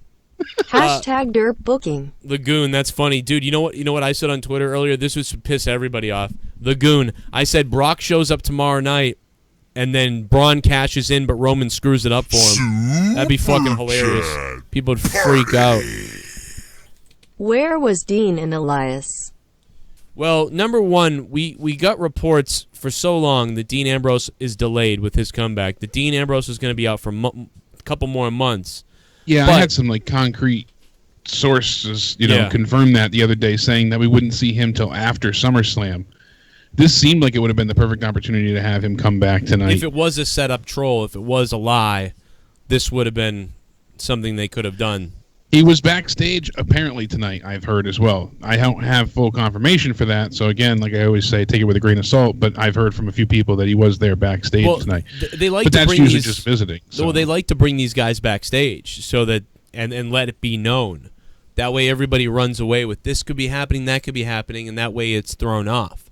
Yeah, they and it brings more eyes on the product, creates buzz. They do it all the time, and it makes me wonder if Hogan isn't going to come out tomorrow night, because this is usually what they do. They bring the guy in the night before, and everyone says, wow, this person's at so-and-so show at the pay-per-view. Then they never come out, and then they show up the next night. Yeah, because you hit the nail on the head earlier by saying this in your video talking about Hulk Hogan. You even said, he's supposed to open up the show, but you didn't believe that was, fully the case. Yeah. And it even says here, Hogan met with WWE officials prior to his meeting with the locker room. And sources said the feeling backstage is that he's back on board with the company, and he could be returning at any time now. They want him for SummerSlam to help build up, the second biggest pay-per-view of the year. And while Hogan could be at Raw and SmackDown live tapings later this week, it's not confirmed. It's possible they'll save his return for the SummerSlam pay-per-view event to draw, sales and eyes to that. So, yeah, that is. It does seem like it's a setup for SummerSlam, no doubt. Yeah. But he did tweet out that he met with the WWE superstars on all levels of, volume of love and support was overwhelming. And so it's not like, we know for a fact that he was backstage. There's no speculation there. Yeah, that we know he's there. Yeah, that he tweeted out himself. Even when I made the video, people were like, wow, what a crazy rumor. And it was like, well, it's not really because he tweeted it out already an hour ago. So even when I had made that video and people still were saying, oh, that's a rumor, his actual tweet said he was there. So it's like he's already given away the rumor. It's not a rumor, so it was funny when the fans counted down, but it also was annoying a little bit. So I get that, and that's why. Can you hear these, by the way, Jake? Yes. Oh, cool. Al Pacino, thanks for the 17. Thanks for subbing to the channel. What's up, Al? Yo, Al, I'm going to have a drink for you, bro. I'm going to drink for all the mother effers in the chat right now. Shout out to your mothers. Steve Austin is about to drink a damn Corona, and Vince McMahon. Super Chat Party. Damn it, Joe. Thanks to you, I have Genie in a bottle stuck in my head. Should I even bother watching after work? Saw Hell No V Bros and some of Bobby. There's a price to pay. Come on, let me out. That was unmonetized. This Wild Panther. I'm sorry about that. TSS made a video that was great. Oh, did he make a video? Oh, he did. Yeah, I did see it. Yeah. I knew he would, man. What's up, TSS? Hey, TSS. This is my private. There you go, man. That's for you for making that video, TSS. Thank you. Monetize This was fun. Go check it out. It's over on Corrupted. YouTube.com/CorruptedPodcast. Luke Hackinson. Luke, thank you for subscribing to the channel. Luke, what's up? Luke, I am your motherfucker. Pour me a beer, Luke. We're having a drink. Cheers. Got a lot of $10 doughs coming in. Let's see what we got. Pour me a beer. You've got a new subscriber. Alina Bennett. What's up, Alina? Are you related to my friend Mike Bennett? Mike Bennett is a wrestler in WWE. Maybe you know him. He's a good guy. They didn't even get as excited about Mike Bennett coming there as they did about Ellsworth's debut. Remember that? Vince McMahon was like, "You did a damn good job, damn it." You know, for Bennett, he's probably like, "I don't get why people like this guy." I don't know. It just feels that way to me. Surprise Robot, thank you. It's got the feeling. Surprise Robot, thank you, man. We should start back to where we were. We were at the tables match. I know the donation's going to come in, but we got through really Sanity. Quick, though, Justin Wells said this before, and I just keep laughing. He said, "This is how you treat monsters on your show now? I don't think Vince would ever send Taker down to the ring in a friggin' walking boot." You know, it's just, I can't get over that. He's the handicap What monster. the hell was that? What the hell was that? BD Skeleton, thanks for the 210. What the hell was that? That's what everybody said. Hey, how do you think Joe Dog feels? I mean, he has to deal with Vince all night. Yeah, Kane in a walking boot, I was kind of just like, what the fuck? Are you kidding me, dude? Well, and you know, the last time Kane got hurt with Brock Lesnar, all they cared about was the other guy. They didn't even care Kane got hurt. He had to walk himself to the hospital. Yeah, 17 people carried Brock Lesnar out of there. But Kane, they were just like, fuck him. He's not really a man, so. Remember, you see him like falling off the scaffold. My SummerSlam prediction is Brock beats Bob in bloody MMA match style, then Braun cashes in to win title. Also, Roman can't beat Undertaker again, can he? Oh my God, I don't know. I don't know what they're doing, Alexa's sweet ass, with that. But what I will say is, yeah, maybe they're not. Maybe that's a swerve, man. Maybe they'll imagine if they put over Bobby Lashley over Brock after all this shit. Like that. Well, we still have John Cena to think about too. You know, people have gone wild with speculation with Hulk, you know, coming around. But people said, imagine if you get Cena versus Hulk Hogan, or it could be, imagine if you saw Roman Reigns versus Hulk Hogan. Imagine if he wrestles. He's been saying he wanted one more match for a while now, and I could see Hogan like facing like one jobber guy and beating him quick, or like in a tag match maybe with somebody. But yeah, it would be hard to see him. I can't envision him I in could a see one-on-one, him. but I could see him coming out to face Lesnar and calling him out as not a good champion. Vavra, thanks for subbing, and being like, I used to represent. That's Bret Hart. Well, you know something, dude? I used to represent that belt, man. When you go out there, you got to be professional and blah, blah, blah, represent the belt, all this other stuff. You know something, brother, this and that. And Brock breaks his arm. This show was a 10 out of 10. This show was fucking awesome. I thought it was Bret Hart, damn it. The first match made this show that much epic, but seriously, this show was dog shit only. Good, this was Kevin Owen getting thrown off the cage. # fire all the writers. Broken Lion 316, thank you for the 316 Broken Lion. Yeah, they might be. It seems like, we talked about it a week and a half ago about Paul Heyman maybe is coming in to write. Long time no dono. I give it 4/10. Still fucking pissed off Rusev Day was ruined. Also, the main event was amazing till the ending. Wild Fox 91, thanks for the donation. I thought the main event was okay. And then the ending just enraged me, for me. Yes, I AJ feel like Styles, they've had much better matches. I don't have any problem with AJ versus Rusev. I thought that's how that was going to go, so that really didn't shock me. Were you going to have Rusev win the belt all of a sudden on AJ? It didn't seem right. I would have liked to have seen it, but we knew it wasn't going to happen. I would not have liked that. Jake Roberts, he's on the network.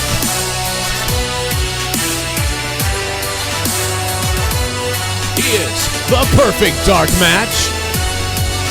I'll never get the dueling chance. If you want to show hate, then keep chanting Roman R. Cena sucks. Don't make a game out of it. Also, those rumble counts make me want to barf in Tommy's barber tombstone. Great show, Joe. Hey, thanks, R. Barrett. What's up, Barrett?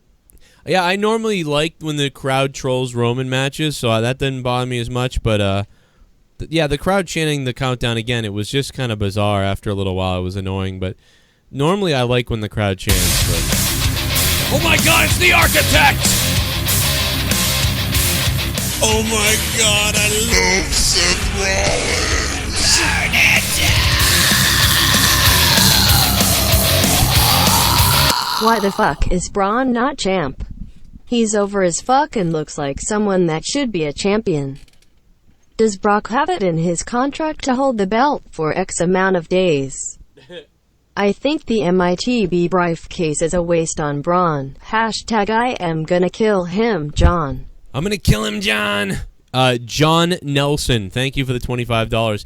Well, it's interesting how the crowd really popped. They have managed to finally turn Brock Lesnar heel, but it didn't. Roman didn't do it. It was the WWE. Do a little basketball dance off the concrete. I mean, I'm just so sick of you little meth head devil worshippers. I'll be honest, I'd like to take a big bite out of your face. I had the whole show on mute, so I had no idea what this 10987654321 thing was. You got to watch it, bro. It was they just went crazy, man. Crowd was just hypnotized, man. They were losing their minds, bro. Crew Gaming. Thank you for the $10 Alex Jones super chat. Look at him beating the shit out of his desk, motherfucker. Goddamn fucking gay frogs. I'll fuck somebody ass. No, thank you for the $10, Brew Crew. I salute you and we love you. Man, let's pause them real quick. We'll get back to the donations in a minute. We had to pay the bills though. What's next on your list of fucking heresy? Really quick, before we get back to the pay-per-view, did you hear about porn star Farrah Abraham is set to become a professional wrestler? No idea who she is, so I kind of just said to myself, this looks stupid. It is stupid, but she's the one from Teen Mom that then she was on MTV's Teen Mom, and she has an offer from World Class Revolution Pro Wrestling. I believe it's in Ohio, maybe. And Paige just, retweeted it and said, "Oh dear." Obviously she's not thrilled by it, but it's just, now it's running rampant with this, wrestling fan storyline. But I mean, who cares? I mean, it's just an independent. Isn't it an independent wrestling company? Yeah. I mean, what's this lady's name again? Farrah Abraham. Farrah Abraham? She looks like a cunt. Yeah. You know what? I don't give a fuck, dude. Go ahead and I hope she breaks her arm in the fucking ring. Dude, I don't even watch MTV. How am I supposed to know who this fucking shit is? Another teen pregnancy, another teen mom fucks a whore? Well, I know, I can already tell she's a moron. I haven't watched the show. Yeah. She did porn, so she'll never be in the WWE. Because China couldn't be in the WWE. Triple H, your kids might find it, Triple H, right? My kids might be browsing the internet. And what if they type in China? And then they come across these pictures. And then the conversation is weird. Come on, Jake. Do you want to play? Do you want to play the game? I think I need an adult. Come on, we gotta do it. Come on, Triple R. It's time to play the game. I bet you could clip some of that stuff. You could definitely make a, really weird To Catch a Predator clip. Why don't they just just let him in, man? It's like you can't let China in. We can't let China. But I bet you they would. WWE would bring this bitch in, I bet. I swear to God. I'm sure they would make an offer at some point. She said here how she wants to go into WWE. And, it's just she could see herself as a future champion, she says. And she has a lot of creativity that she can bring to the table and blah, blah, blah. But, of course, everybody's running with the news story. I just found it to be so ridiculous, but yeah, I mean, I hope she breaks her arm. All right, how about that? Welcome to the big leads, you bitch.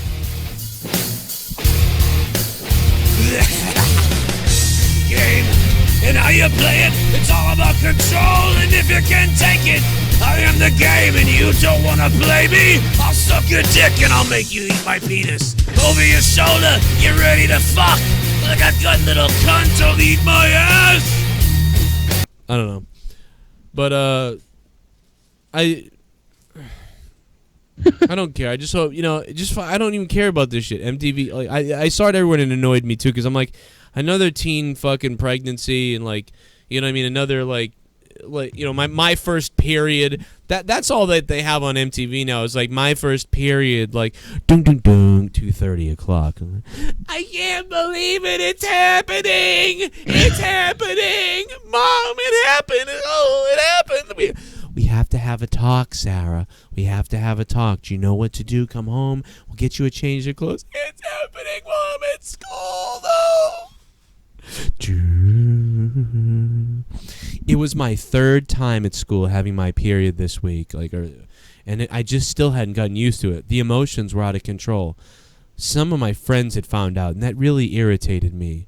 It's okay, everybody gets their period. I know, but it's just so... I feel unclean being at school. You got your period? Ha, Sarah! All the boys are making fun of me. My first period. We'll be back in 2 minutes.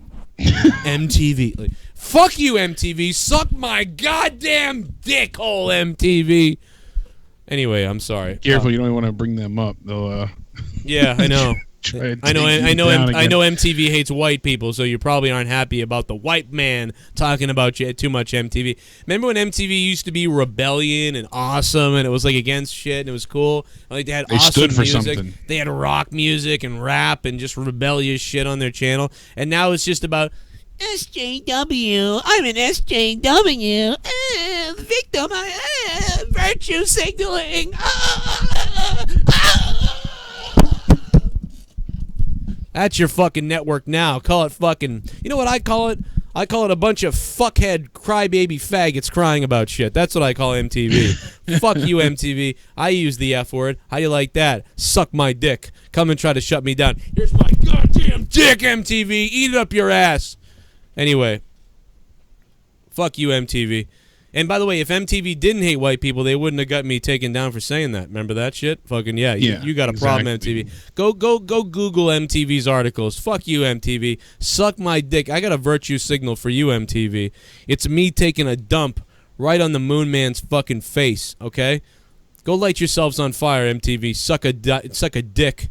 You know what MTV represents to me? Amy Winehouse's life is fucking MTV for me. That's what I think about when I think of MTV. I think of fucking Amy Winehouse's big fucking schnoz on that show, whatever the fuck she did. My first pregnancy, my first period, daddy bought me a limousine, so we'll do a show about it. Bunch of rich, and you know what? I see those rich white people on MTV too. I'm surprised they even still have those girls on there. They're like, oh, where are we going to put this? Near the pool or near the other thing? Like, well, fuck yourself and die, you fucking, you Casper-looking cunt.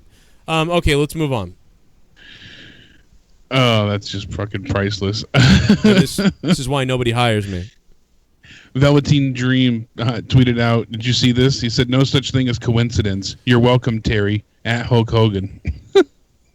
What? Oh, my God, man. So good. So good.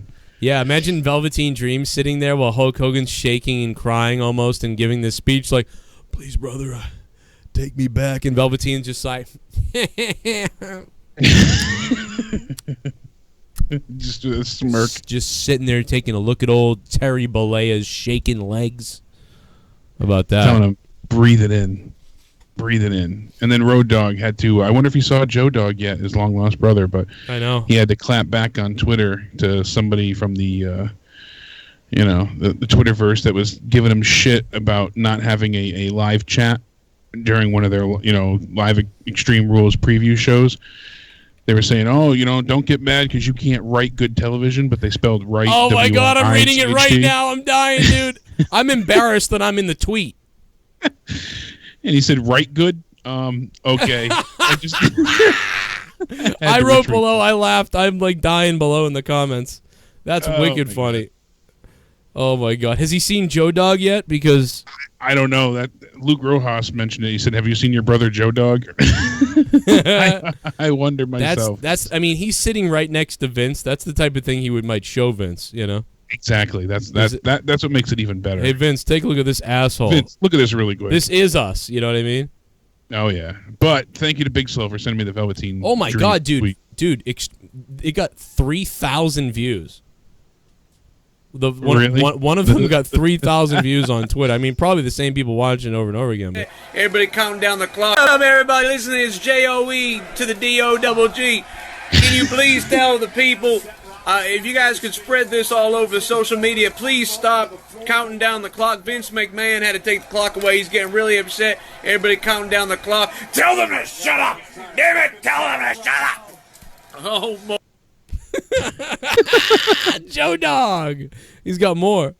To keep up with me and more of these unbelievable updates from Backstage and Gorilla with the JOE to the DOWG Backstage. Make sure you guys follow Joe Cronin on Twitter, at Real Cronin on Twitter, so you guys can get this Backstage exclusive information. What's up, everybody? It's me. It's that JOE to the DOWG Backstage again with Vince McMahon. A lot of people have been saying, hey, dog, when we going to see some actually extreme on this show? But, hell, we've seen a lot of things extreme here, on WWE Extreme Rules. Me and Vince love it, man. Tell them to suck our dicks. Oh, Vince, damn ho. So. Oh, my God, dude. There's one more. I'm dying. Me, it's the Joe Dog Backstage and Gorilla. Listen, it's me. It's that JOE to the DOWG. Finn Balor with the victory. A lot of people upset about it. Vince McMahon hates me because I'm being so loud, man. Will you shut that damn thing off? Oh, all right, boss. Oh, I gotta go. This Joe Dog was just sending so many messages. Joe Dog, the brother of Road Dog. Hey, listen, the other brother. Listen, a lot of people texting me upset what my brother did, but listen, the B team of the new Raw Tag Team Champions. Yoo-hoo! Let me tell you, it's gonna be a good show tonight. It's gonna be a good time. Extreme Rules. Oh man, it cut it off, and I was like, "Suck it." Day working hard on the go, hands on the hourglass spinning too slow. I can't wait to be alone with my baby tonight. What's up? It's me, the Road Dog. Suck it. I don't know why here it looks better. It looks even better. Like that looks like Goofy Road Dog, kind of. It really it's pretty, got that. It's pretty good. Got that twang. Sure. What's up? It's me, the Road Dog. Suck it. Suck it. I'm laughing at myself. How fucked up is this? All right. Well, let's take us through the rest of the night. We left off after the Hardys, I think, to be honest. We said Andrade Almas with Zelina Vega, Sin Cara. It was pretty much, as you had noted, what we saw on SmackDown. They changed a few things up. Almost taking a bump on the floor was okay. Sin Cara rolls back inside, hits the frog splash. He gets the hammerlock DDT for the win. Vega's distracting the ref. I thought it was a good match. I'm curious to see where they go from here. Hopefully it's not rematch after rematch after rematch. I want to see him get involved, in a better feud, work his way up. But also, like I said, New Day taking on Sanity. I really like this match. It didn't blow me away by any means, but I was entertained. It got me, pumped for the pay-per-view. And then I realized, oh shit, what am I watching? It's Extreme Rules. This is going to be terrible. I honestly thought it was a very just cookie cutter fucking video game like match. It wasn't. I liked it. All right. It didn't amaze me, but I enjoyed it. It wasn't what we thought though. It wasn't like it was supposed. Like we were talking about. Oh, it could be the best match of the night, maybe. It was. Yeah, it was not that. Once they added another match to the pre-show, I'm like, shit. They're gonna give them even less time. I was hoping for 15 minutes out of this. We got just barely 8. So yeah, it was too short. It was way too short. That really hindered it. That's why I said I wish this was on the actual show itself. I think it would have been much better because we know both teams can deliver. So. I don't know if they can. No, at this point, no. I don't think. I don't. We've seen New Day put on some great hardcore matches. Yeah, New Day's had some pretty good ones, but I just don't. I think Sanity is gonna.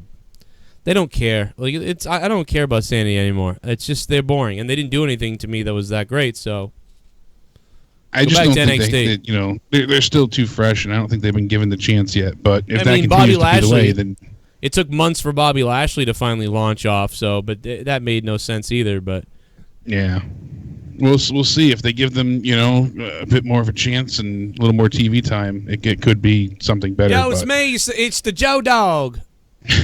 All right, sorry. Yep. So we had Matt and Bray, losing to the B team. Like I said before, you got that feel-good moment, but Again, nothing really notable in the match. There was quite a few botches. I thought it'd be cool to see, Bo and Bray face each other, but they teased it. They had them get across from each other, and then you didn't really get anything out of it. It didn't happen. So, yeah. All in all, their B team remains undefeated. I'm curious as to who they'll have them face next. Maybe the Authors of Pain, but I'm not so sure. We'll see what happens. Then this is probably one of the most notable things of the night. After this, I actually didn't see this when it was live. They had Kurt Angle do a little backstage thing with Renee Young, and they said that, and it was weird the way they worded it. So Lesnar either has to show up on Monday or come to terms on when his next title defense will be, or he's stripped of the Universal Championship. So he can be there tomorrow, or he can just let them know when he's going to defend the title, or he's going to be stripped. So he doesn't actually have to show up tomorrow. He just has to tell them when he'll be defending the title. So I don't think he's showing up tomorrow. Do you? I don't think so, but he might, but I don't think so. And it's probably going to be that he comes to them and tells them, SummerSlam. I think he'll have his advocate, since he's doing more with creative now. Obviously, being they worked it out last week. Yeah, I think that's what it'll work into, and you'll hear Lesnar, speak through Paul Heyman. He'll say, "Oh, he'll defend on SummerSlam against an opponent of his choosing," something like that. Also, we had Finn Balor, Baron Corbin. Not a good match. Baron Corbin looks so odd in the corporate gear. It just it stands out like a sore thumb, and I think it's even worse than how Kane looked. Honestly, I think Baron Corbin's time is up. I think he doesn't do anything for me. He's kind of like Randy Orton, but without the RKO and without the charisma. Without anything good. Without anything, yeah, without anything. He doesn't seem like he really wants to be there much. I don't 100% believe him that much. There was a point in time last year where they started to repackage him, where he got this new theme song that I liked a lot, the one that he has now. He got the Money in the Bank briefcase, and he started to work a little bit different. And I was like, oh, I could see him really, start to take off. And then he got an attitude, and they punished him, and he never recovered from the very since, beginning, they've made this guy get rolled up. From the very beginning, in every single... This is now, I believe, the 6th pay-per-view, or 6th, like, whatever show you want to call it. 6th pay-per-view where he was rolled up. Like on a main stage. He was rolled up again. The motherfucker, I called him a fruit roll-up after the 3rd one. Called him fruit roll-up Corbin after the 3rd one. He's on 6 or 7 on pay-per-views. Maybe 8 or 9 in total. This guy just keeps getting fucking rolled up. He needs a fucking manager. Hey, Baron, people keep rolling your 6'7" ass up? How are you getting fucking rolled up by people half your size and held down? WrestleMania, right? WrestleMania? I don't even remember. The Dean Ambrose at the Elimination Chamber. I mean, it goes on and on and on. I think one of them was goddamn Kalisto. Yeah. It was Kalisto. What the fuck is that with midgets rolling up Baron Corbin? You suck. You look like Daddy Warbucks' gay friend who couldn't, who was afraid of his dad. Come on, bro. Just come out of the closet already. It's cool. It's 2018. And him being in, Kane kind of made sense because he was with the Authority for a bit, and even that was like a leap for him to become the corporate role, but they kind of didn't just immediately make him corporate Kane. He was the lackey at first, and it worked its way in there. With this, it's just for him to become Constable. Why him of all people? He's Stephanie McMahon's, new stooge. It was just so bizarre. I kind of get it. I kind of get that. And I kind of thought, well, okay, nothing else is working. This might work. And again, he just sucks. I hate to say, he's so boring.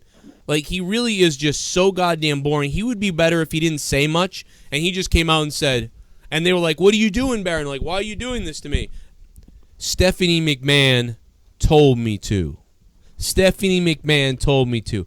Shut up. Stephanie McMahon told me to. And then he can just smile. But when he starts being he just, I don't know, I just can't deal with his talking. He don't seem right. I don't like Baron Corbin, and he just sucks. He's worse than Randy Orton at this point. New York, the first caller ever. New York, what's up? Oh, shit. Yo. And now it's poppin'. What's up, New York? Yo, what's poppin', man? I'm telling you, man, not even 5 blunts I just finished smoking with my goons could get me so agitated of what just happened at the end of this fucking pay-per-view, man. The match was beautiful. It was spectacular. It was one of the best matches I've seen so far this year. But then this bullshit with fucking Drew McIntyre, he fucking comes and fucking destroys one of the best matches I've seen. I hate that fucking son of a bitch, my nigga. I hate that motherfucker, man. I'm tight, man.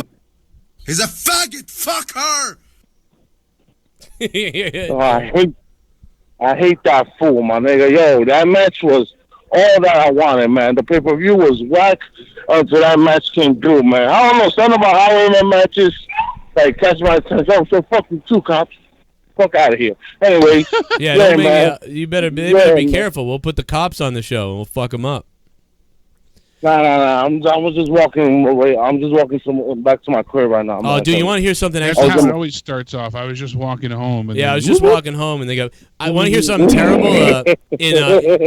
I live near Weymouth today, and a fucking guy grabbed the cop's gun and shot the cop in the face, and then he was running away from the cops, and he was just shooting, and he killed a lady in her house.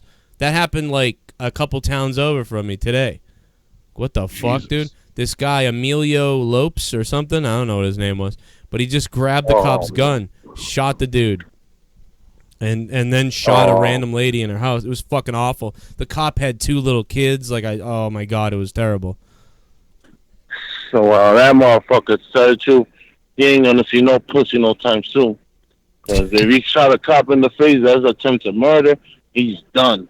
Yeah, you're just. I hope so. He was. I don't understand people like that. What are you gonna do shit like that in the summer, man? This is when the time people gotta be out here enjoying the weather, looking at the bitch's ass, drinking some beers. You're gonna be shooting fucking cops and all that shit, man. I'm telling you, man, this society is in shams, man. Dude, he was. Fucking shams. He was selling heroin to kids, is why he was in trouble. So. It's fucked up. My God, that motherfucker's gonna burn. He's alive too. I wish they just shot him. It sucks that he's going to be in a. I wish someone would beat the shit out of him. That's one of those justified shootings, Yeah, why don't they shoot? Eye for an eye. Well, this guy never gets shot, but they shoot all these other people who barely who put their hands up in the air. Why don't they shoot these people? They never get the right guy. I don't get it. That's real talk. Yeah, it's true. That's real talk. Scum like that not supposed to be out here and all that shit, man. Yeah. That's crazy, man. He looks crazy too, the guy. I mean, not every, I know a lot of people look crazy. You put me behind a fucking bars and take a picture of me and they think I'm crazy. Look at this. They'd be like, "Oh shit, yeah, he's fucking weird." Anyway, New York, this show sucked tonight. I'm gonna let you go because I got to do a million things, but I'm gonna talk to you soon because we're gonna come out there and we're gonna party, motherfucker, at NXT in New York. Yeah, nah, I'm letting you know, man. Have my phone call. Have my phone number. Hit me up. We'll meet up. I'm telling you, I'm inbound. I'm already inbound NXT already. Right. It's locked in, man. Then the G1 too, right around the corner. Gonna jump you. Oh no, I know it's all good. New York ain't. Yeah, I know you're not jumping. You're gonna be my fucking bodyguard out there, man. New York, man. Thanks for the call, New York. First ever call on JCS. I love New York. Kisses to New York. Shit, where'd we leave off, Jake? Well, you know what? Let me hit up a couple of these donations real quick, and then we'll get back to it. Do a little basketball dance off the concrete. I mean, I'm just so sick of you little meth head devil worshippers. I'll be honest, I'd like to take a big bite out of your face. Hey, only thing I want to do after tonight is insert myself into page. Owen's bump was cool. I think the reason we watch is because we still have hope, lol. Stone Cold should come back and fight Hogan. Damn. Did you say Stone Cold should come back? Wow, yeah, that'd be... Angel, Pimentel, what's up? Angel Pimentel. Thank you for the donation. Man, Stone Cold coming back for Hogan, I think it's too late for that. I gotta believe it's too late for that. It would be kind of cool to see Hogan and Steve tag, maybe, but I don't know. I think I'd be more game just for Hogan to come in and do a one-off little match or something like that with somebody. Maybe even become the general manager. Give me a hell yeah! Can't be worse than Angle. Do we not have badass heels anymore? No. Every heel in WWE today has to have help and can't do it on their own. For example, Kevin Owens could be a beast heel on his own. It's the same thing with every heel these days and just getting outside help. Yeah, it's like Ross the Boss. Thank you for the donation and the 86, Ross the Boss. It always just feels like somebody needs a crutch nowadays, like they need to go in and have a crutch or something because they can't get it done. I miss my big red machine Kane. They shit on him. Yeah, he's not the big red machine anymore. Now he's the big boot. Call him the big fucking boot now. I guess I lost Jake DeMarco. Shit. Yeah. Party. I am starting to think WWE needs a off season so they can think of better shit.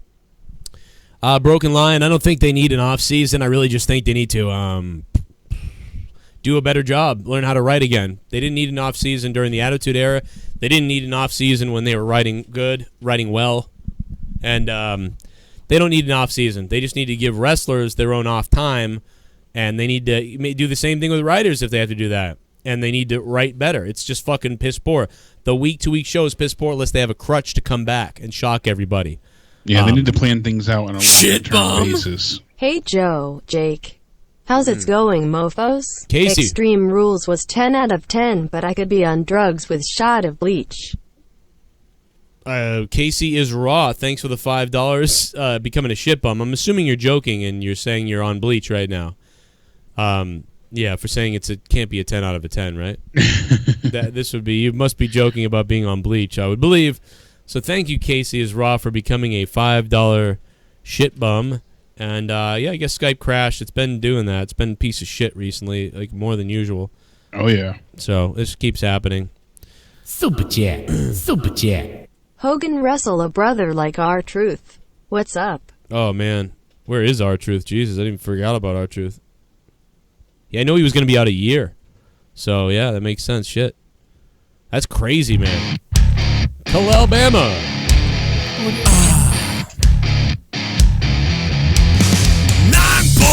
for a fuck. Someone donated 9. I'm getting hard. I got 9 inches inside of your wife. $9. I'm shooting my semen to the ceiling. I'm coming and my balls have turned blue. $9. Suck my dick. Oh my Joe and Jake. I thought for sure at least a couple times they was goin' let Rusev pin AidZ. At least Roman lost, and again I'm sorry Joe about not seeing your Daniel Bryan has resigned video. 5 out of 10. Oh, it's okay, Alabama. Thank you, Alabama. I'm not mad at you, I'm mad at YouTube for sucking. Joe, Jake, how would you guys feel if Brock keeps that title until he goes back to UFC and Braun cashes in after the fight? Broken Lion, I've heard a lot of people mentioning this, and I think it would be hilarious, but you just can't do it. Like, it's not on your television. It's just, you can't do it.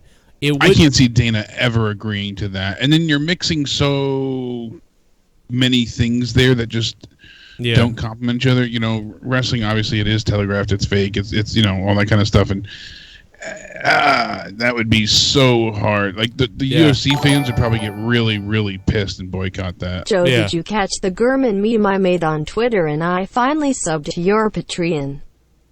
25 for now, but I'll drop another 25 ASAP for 50 and fuck WWE. Steven could write more damn Sav entertaining King promos than those cucks. Sav King, I did. I shouted out the other night, man. I hope you heard Corrupted the other night. It was nuts. Sav King, thank you, bro. Actually, yeah, you're on my list to shout out, man. I gotta shout out Jarrett KO, Kumar Jenkins, one and only Dave Bitch, the epic subscriber, El Tomlo, Elias, Shell is back, Ryan Romano, Caleb Sharp, Michael Coe, Darren is there, Chris Neal, Casey Yates, Monday Nitro's back, David Griffiths, And, of course, Mike Daniels is back, Scott Winsky, and Sav King. Party. Thank you, Sav King. MTV sucks. It's a bunch of ghetto and white trash acting like gangsters. Probably, yeah. Talents C****** TS. Who wouldn't be famous if they kept their legs shut? I agree, Finn Balor. I think the MTV is despicable and disgusting. It's either white rich kids acting ghetto or white trash people, or it's fucking people crapping on white people. Like, it's about virtuism. It's so backwards and weird. I don't want to watch any of it. I don't like any of those people over there. I fucking hate MTV. Fuck MTV. Suck a dick, MTV. It's my first period. Full 180. Yeah. I got my period. $9 for a fuck. Someone donated 9. I'm getting hard. I got 9 inches inside of your wife. $9. I'm shooting my semen to the ceiling. I'm coming and my balls have turned blue. $9. Suck my dick. Suck my dick. Ugh. Joe motherfucking Cronin and Jake Big Dick DeMarco. Big dick. What's up, my dudes? What's up, Notorious? Extreme Rules blew ass. Ass cheeks were not poppin'. You got no ass cheeks poppin'? Notorious CPD. Thank you, Notorious, for that, man. Looks like he did not like the show tonight. He is the perfect waste of talent.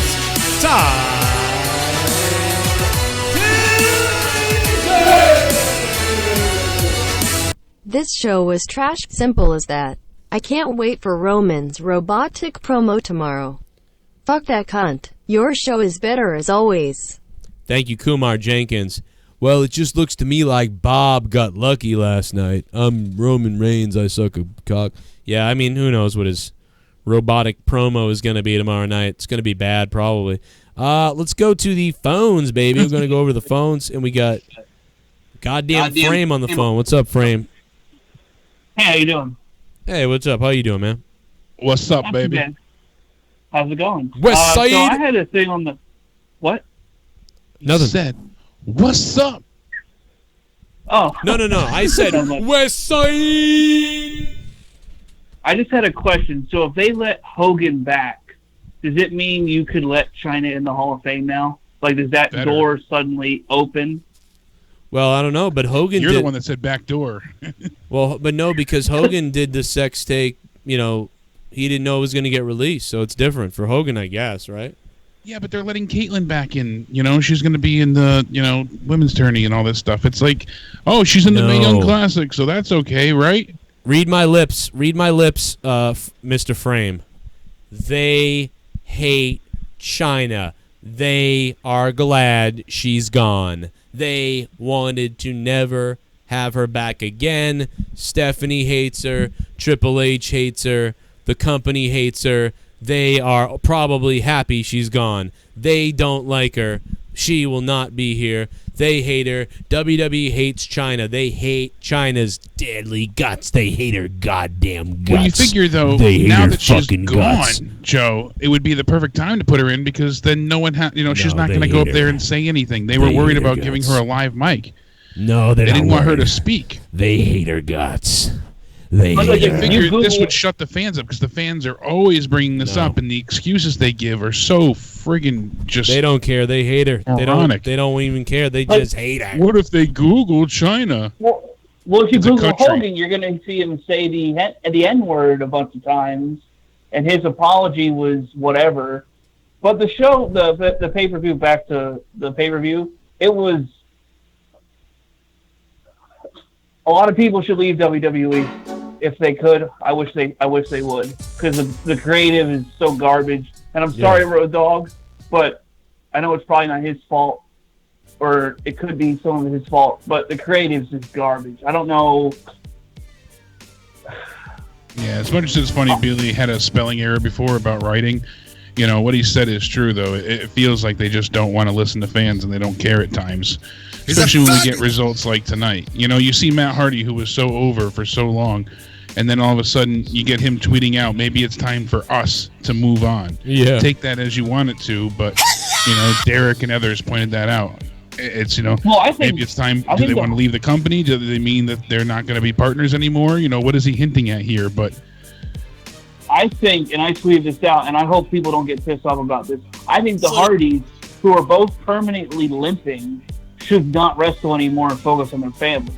That's just me, personally. Because, I mean, you go out there and see him, and Matt is limping. Jeff can't even do a swanton bomb anymore. He's so out of it, from all those crazy-ass ladder matches that they used to do. I just feel that they should leave, and the creative has ruined. Who's the last NXT wrestler that hasn't been ruined? That hasn't been ruined that when they get called up. I mean, Asuka. In a way, Asuka, no, Asuka's fucked up. Asuka's ruined. Asuka's Owens, ruined. I would say. Asuka's fucked up. Yeah. Balor Owens is the only pretty one. much ruined. Bobby Roode was ruined. I would say Owens. Didn't get ruined. Owens is probably the only one. Like the Revival, they're a waste of time. Yeah, the Ascension, the Revival, authors of Tyler Pain. Breeze. Yeah, Tyler Breeze, Fandango. Fandango's injured. Anyways, he wasn't on NXT, but I don't know why I'm lumping them together. Well, Finn Balor's ruined, kind of. Yeah, Balor's ruined. Ty Dillinger. Yeah. Yep. The Hideo tag Itami. team. Yeah. Who else is ruined? Buddy Murphy. Unless you watch 205 Live, but... Oh, listen to this. Samoa Joe. They're all gonna get ruined. They're all gonna get ruined now. If they come up from NXT, you get the call up and get fucked up on the main roster. You get ruined. You get ruined. You'll get ruined. Motherfucking ruined. You get ruined. You get ruined. You get ruined. I had a promising career, then I turned queer. I came up and put that rainbow sticker on my rear, and then I gave it to guys, and that's what only flies. Vince McMahon doesn't think that I can. I gotta become a better man on the main stage. I'm filled with all this sucking pent up rage, but Vince McMahon won't give me a chance. What the fuck is going on? All he talks about is swallowing Roman. Raw sucks dick so much. The ratings were the worst ever last Monday night. And goddamn, Kevin Dunn is a dyke. I wanna kill myself tonight. I used to be on NXT. What the fuck is WWE getting from me? Get a writer that can write better than this. Yo, Vince Russo could write better with piss. Write it on the wall with urine and shit. Yo, Vince McMahon, you gotta fucking quit, you dumb bitch. The ratings are dropping. The crowds are not popping. They're chanting 4 o'clock because the whole pay-per-view swallowed a cock. The fans are trolling Roman Reigns. The fans are dropping. It's insane. You do the same thing each week. You got a Universal Champion, but he don't wanna slip in the door. He'd rather be at home banging that blonde bimbo, dumb fucking big-breasted whore. Sable, what you doing at home, girl? Yo, Sable, what you doing at home, girl? Yo, Brock Lesnar would rather shoot a deer than get in the ring and experience the fear. The fans backlash. Lesnar kiss my ass, suck my goddamn dick, and cut my ball sack with glass. I'm really getting pissed off, guys. I'm really fucking getting pissed off. Fuck off! Watch the ratings die! Watch the ratings die! Watch the ratings die!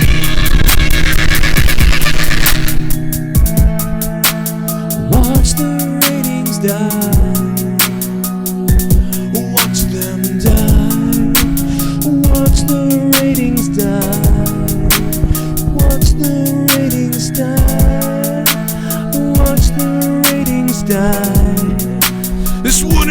if I was in charge. Kurt Angle can't spit out a line. You sound like a bitch, you sound like shit. Fucking Smackdown sucks dick. Put it on Fox, it will still swallow 100 cocks.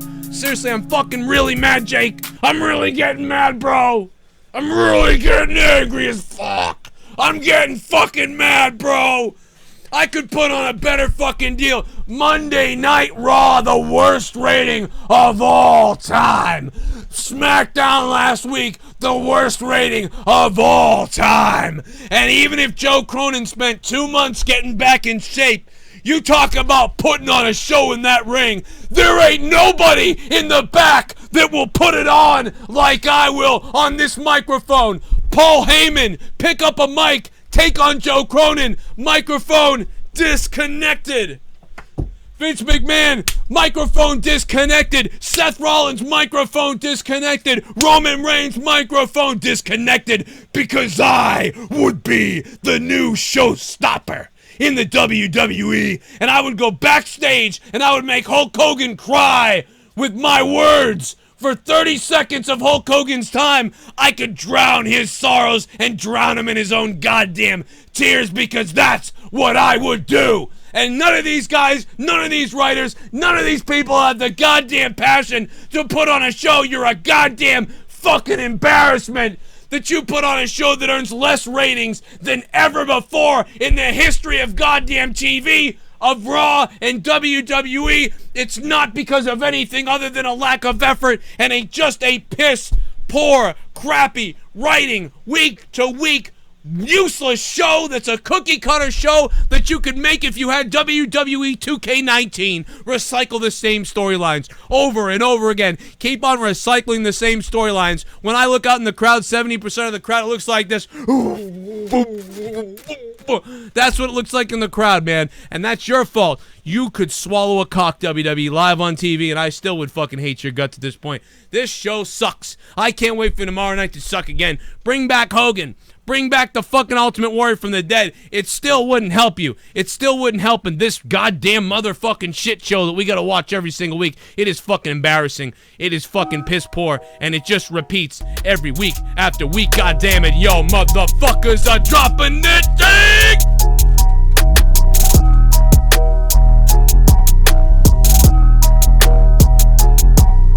I hate to bring the pity potty, but I gotta tell ya, I just went potty and got more excited when I fought it on the toilet than watching Raw.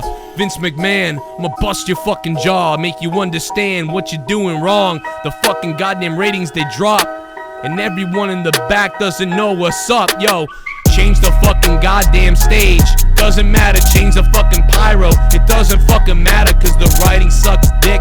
The same old shit week after week. Yo, watch the ratings drop, I don't give a shit. Watch the goddamn motherfucking stock rise, but watch all of your goddamn audience die. Alright, I've had enough. I'm done. Jake, fucking take me somewhere. I'm gonna freak the fuck out, Jake. I'm losing my fucking mind. You're just losing your shit over there. Oh, look at that, new subscriber. Oh, you can hear it. Also, what is it? Emborius Alcantara. Thank you very much for subscribing. I can't even barely read it because I'm freaking. I can't see my screen. Okay. Shout out to Dylan for sending me the article here that says, in regards to the injury angle done with Kane at Extreme Rules, it appears that Kane's been dealing with a legitimate injury. He was seen wearing that boot at his mayoral campaign event on this past Thursday. So WWE added the storyline of him suffering a broken ankle at the hands of the Bludgeon Brothers. So maybe they did have other plans for them to win the titles or something, but a real-life injury got in the way. So I got you. All right, well. So maybe I have to give them a little less shit for that, if that's actually legitimate. But still, it's just I was perturbed, nevertheless, just for the fact that it just felt so odd for them to do it this way, to have Kane come out with the ortho boot on and all of it. It didn't make much sense. It was just very troubling. I don't know. Yeah. Like I said, I know it was for nostalgia purposes, but really, come on. What the fuck? Where did we leave off for matches? Oh, yeah. The fruit roll-up got rolled up, got his ass, for an inside cradle yet again. It wasn't a good match. Then we have Carmella versus Asuka for the SmackDown Women's Championship. They put Ellsworth up in a shark cage. Early on, Asuka gets the Asuka lock. Carmella gets to the ropes, breaks it with her foot. This should have been, a no disqualification match, really. Especially being on Extreme Rules, no less, but no holds barred, no disqualification, something like that. You figure, especially with the shark cage coming into play. Yeah. The shark cage starts to lower as Ellsworth escapes 3 minutes into the match. Then he gets caught. He hangs himself upside down. Asuka sees him, starts smiling. She enters the ring, starts to kick his ass. Now production crew members enter the ring to try and get him untangled. And this is where she starts hitting the production crew to clear them for the ring. You see the one guy go ahead, look at her, and run out of the ring. That did make me chuckle the way he sold it personally, but it was still a ridiculous point. Yeah. Carmella shoves her into the bars of the cage and goes ahead and pins her, and it's a 5-minute match done and over with. Asuka, gets up immediately after. She lays into the production crew members again after they let Ellsworth down, and she gives him a few German suplexes and kicks him before putting on the Asuka lock. And she received the flattest of applauses, the most minor of pops, when her music hit. It was ridiculous. She was trying to play to the crowd, and no one cared that she beat the hell out of Ellsworth. She looks like an idiot, basically. Yeah, really. So, let's move on to the next thing, because that just fucking... Yeah, it was quite upsetting. Jeff Just Hardy, stupid. Nakamura, we saw what happened here. We get the in-ring introductions from Hamilton. I liked it, actually. I like what they did on this one. Yeah, see, I get it because he's injured, because of the injury. Yeah, I mean, if he was in a real, I'd want to see them go at it, but yeah, I'm like I said, it's selfish. I understand that. I'm being selfish about it.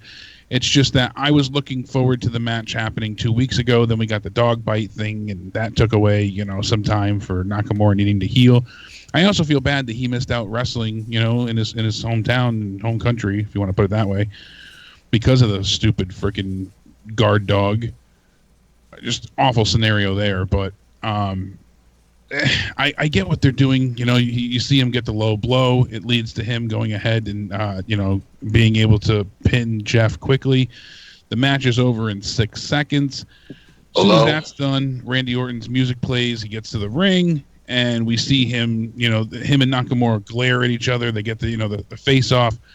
And then Orton looks down, splits open Hardy's legs, and stomps him in the balls. Like you had said, I just wish they tried to have him help Jeff up and then did the heel turn. Maybe he didn't have to RKO him, but could have just DDT'd him or pushed him back down, then stomped on his balls.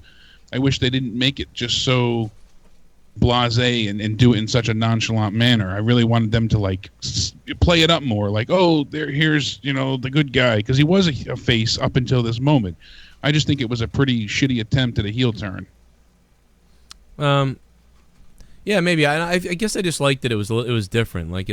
I kind of was memorable because it was weird. It was whoa, I did not expect that. So it got me. So I don't know. I was happy with that. It's the one thing I like that, but we disagree on that one. And yeah, to me, just personally, I was hoping for a bit more from it. And again, it's an odd situation because now Jeff's obviously the face. He's going to be out eventually because he's injured. So we have Nakamura the heel, and we have Orton the heel. So I don't know. It's just I'm not sure where they're going from here with it. It almost seemed like they were setting up Orton and Jeff and Nakamura to match up with somebody else, and that's the weird thing. That's why I was whoa, this was weird. And now we know that's we have what's a weird on Tuesday. Is Jeff not as hurt as we thought? I mean, what? Why are they because that's what they sort of set up for. So if we find out that Jeff wasn't as injured as they're making it to seem, or as we believe he is, because they have the rematch Tuesday between Nakamura and Jeff. If they deliver a decent match and we find out he's not as hurt as we assume he is, then I'm going to be even more pissed. That will bring this show down even more in a rating. Right now, I'm only giving him a slight pass for the way they did it, just because of the injury angle. Next up, Braun Strowman takes Kevin Owens and throws him off the top of a cage. I mean, before that, it was pretty silly. I did like that we saw the suck it crotch chop from Owens. That was funny. We saw Braun get handcuffed, but we've seen Braun flip cars and all that. The handcuffs obviously weren't going to stop him. I think they took a little too long with the handcuff thing. And why would Kevin wait so long to climb out of the cage? Like, he just should have started climbing, have Braun break it, and not drag it out so long. Again, it made Owens look like a real friggin' moron. It was kind of like an extension. You tell him to suck it, just start climbing. You know, don't wave every 2 steps. He turns around, he tells him to suck it, then he takes 2 more steps, he turns around, he waves. I think he even blew him a kiss at one point. Like, it really went above and beyond. It was like an extension of Raw. You're stuck there.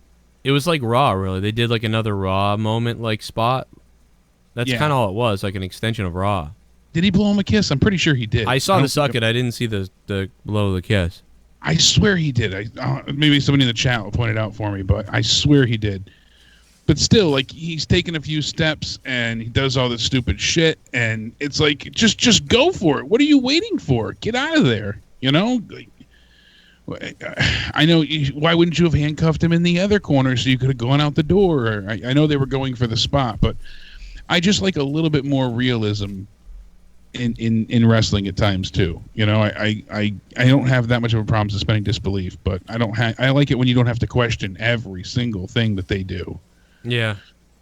I like just to be able to follow it from, beginning to end. So yeah, I get you there. I really do think he blew the kiss. So that did go past. I think that was my part head. of it. Yeah, he did. Okay, thanks guys in the chat. I knew I wasn't losing my mind entirely. I just didn't. I missed it. That's all. I saw the crotch chop though. Yeah, so he does the crotch chop, then he takes a few steps, then he turns, and he does this little, like, trying to be cute wave. Then he turns, he takes a few more steps, and then he blows a kiss at him. Why do all of that? Get to the top at least, and then, or get outside, and then you can continue to celebrate.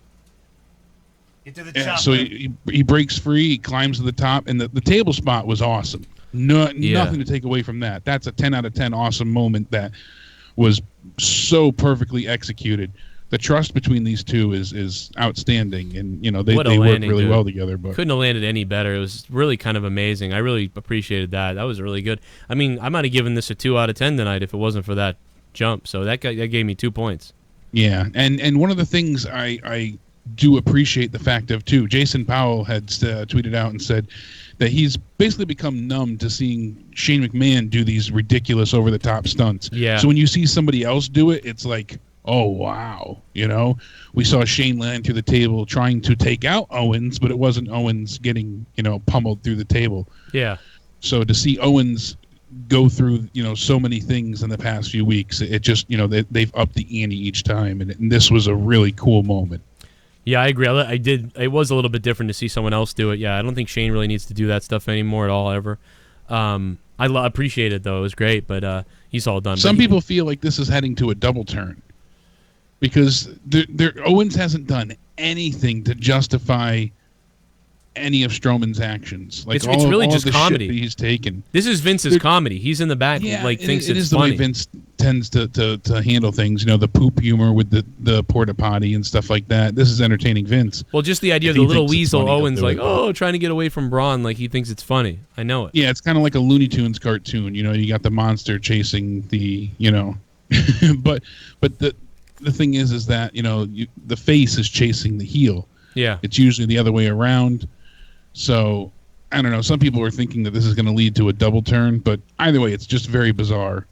Yeah, I know it's all just for comedy's sake, but there was no reason. Braun didn't get screwed by Kevin, and it wasn't a pre-established feud that they had really played onto. So. Then we got everything with Team Hell No. We went over. I wish Kane didn't come out. I know why they did it, but it was ridiculous to see him come out with the ortho boot. If he was injured, I would have rather have seen them just either let Daniel go 2-on-1 and lose that way, so at least it was a legitimate victory. The fact that they had to get Daniel to be pinned by the Doomsday device really burned my ass. I don't know why Kane couldn't have taken the pin. Yeah, it really should have been signing this new contract. It really should have been Kane, like with the leg being chopped or something, and then the other guy going after him after they threw Daniel Bryan out. I don't know. Why would Daniel Bryan take the pin? I don't know. I don't get it. Yeah, and apparently, like you had said before, Bryan is a done deal. He's went ahead and now gone ahead and signed this new contract. And, reports surfaced that he re-signed to WWE, and his contract was set to expire, obviously we know, in September. There's not a lot of specifics known about his new deal, but apparently it's John Cena-esque. And he's going ahead and getting a substantial pay increase from what I've heard. So that was one of the things he was going for. And rightfully so. He's worth it in every sense of the way. Yeah, this is like them wanting to keep him there, him wanting to be able to provide for his family, and he got to wrestle again, and all kinds of things really combined. And also them knowing that even if he can't wrestle, they can still use him in these other ways anyway, so it works out. So I don't know. I don't know what he's getting. It could be close to $1 million. It could be $1 million. It better be. Yeah, it could be $1 million a year. Or it could be like, $2 million. I think it's over that. I wonder what I'm trying to find out what his contract was. It could be $2 million over 3 years. It could be $5 million for 3 years. Could be something like that. I could see that. But let me play a couple of these real quick. Actually, while we're looking it up. What's up, Arush and Chew? It's Arush and Chew. $9 for a fuck. Someone donated 9. I'm getting hard. I got 9 inches inside of your wife. $9. I'm shooting my semen to the ceiling. I'm coming and my balls have turned blue. $9. Suck my dick. Well, Joe Dugai got an extreme case of the drools. I give this PPV a fart in the wind out. Of 10, only good thing was Owens learning to fly, or was that fall AJ's match was okay, not the greatest. Super chat. WWE would rather put in CB instead of China. Yeah, for sure. They'd rather put a lot of things in instead of China. Broken Lion, what's up? Thank you for the 2, Broken. What's up, man? Thank you guys for the donations. We got more. Muhammad Kunjamoidu. What's up? Thanks for subbing. I just messed up your last name, but Muhammad, I got that part right. What's up, Muhammad? Thanks for subbing, man. Someday you can tell me how to pronounce your name the right way, and I don't sound like a dickhead. Got a couple more donations rolling in. Talking about WWE Extreme Rules 2018. Make sure you guys subscribe down below for daily wrestling videos, podcasts, and all that stuff. Hell yeah. Charlotte and Alexa are only 2 NXT stars, not ruined. Good point. Alexa wasn't that big in NXT either. Yeah, she got all better. Triple H hard work gets fucked by Vince. Yeah, Charlotte and Alexa are the 2 women we can think. To an extent, even Ember Moon has been okay. Becky has been okay-ish. But yeah, some of the women have been alright. Super chat. Slim Shady Joe better than Kanye and Kendrick. Oh shit, that's not. Somebody's gonna get mad at that, Finn Balor forever. But thank you for the $2. But yeah, Sasha and Bayley, they're most popular women ever in NXT. Treated like garbage. Bunch of stuff. Thanks for subbing to the channel. Drink them beers up. Drink those beers like a guy who loves a Mustang drinks Justin LaBar's asshole. Apparently, it's going to be a 3-year contract from what I'm hearing, rumor-wise. Again, nothing substantial yet. But his original contract was $2 million. He was getting $2 million. Oh. Seth Rollins had the match of the fucking night. I mean, yeah, the overall match, that was definitely the best match of the night. I still thought it was going to be better for some reason, but they definitely had the best match of the night. Kings of Wrestling Dog, thanks for the sub. It's just sad that they've had better matches on Raw, and twice now. Thank you, Kings. Well, that's the thing is, I thought their Raw matches were better to me. So, you were kind of waiting more for the ending than anything because the match wasn't as good as their Raw matches. And then it ended up being that jack-off ending, so it was just stupid. I really wasn't happy. So I wouldn't even really go back and watch it. So I kind of disagree with him in a way. Raymond Rods, that's a fucking awesome name. That's like a fighter name. Like, oh my God, Raymond Rods with the KO! Rowdy Rods! I don't know. Okay, so his total contract was worth $2 million, but he earned $700,000 per year. Because right now, AJ Styles has a $2 million contract, and that's on 3 years. So that's a little over $600,000 a year. Yeah. So his original salary was $620,000 per year. Went up to $700,000 when he had retired. It looks like he'll be getting somewhere in the ballpark of $1 to $1.5 million. But one of the things that he wanted as well was certain dates and different merchandise percentages. Because I guess with his merchandise sales, the reality show, and other ventures, he makes about $8 million a year. Who? AJ? Daniel Bryan. Oh, okay. So AJ Styles right now gets main pay-per-view event revenue share. The Miz gets 5% of merchandise sales and gets $2.5 million. Damn. Seth Rollins makes $200,000 per main event appearance. So because he was the main event tonight, he gets $200,000. Randy Orton has travel included for free. He gets a pay-per-view revenue share, and he gets 3.25% bonus for high merchandise sales.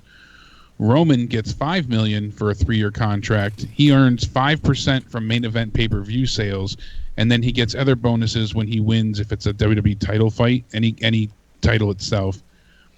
John Cena obviously is at $8.5 million, and he gets paid $500,000 for any main event appearance and 5% for merchandise sales, which is almost $1 million in its own right. Damn. Yeah. And that $8.5 million is a 3-year contract. Lesnar makes the most. He gets $100,000 for sale of merchandise, $500,000 per main event or pay-per-view appearance, and $100,000 per appearance.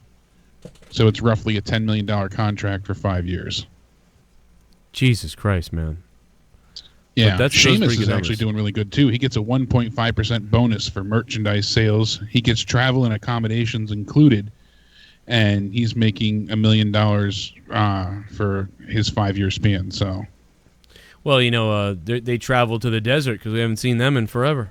Yeah, him and... They're going to show up on Cesaro. SmackDown or whatever they're not supposed to be on. They're going to show up. Jeff Hardy gets quite a bit as well, too. He gets $1 million contract over 3 years. He gets $200,000 per main event match appearance, whether it's TV or pay-per-view. Party.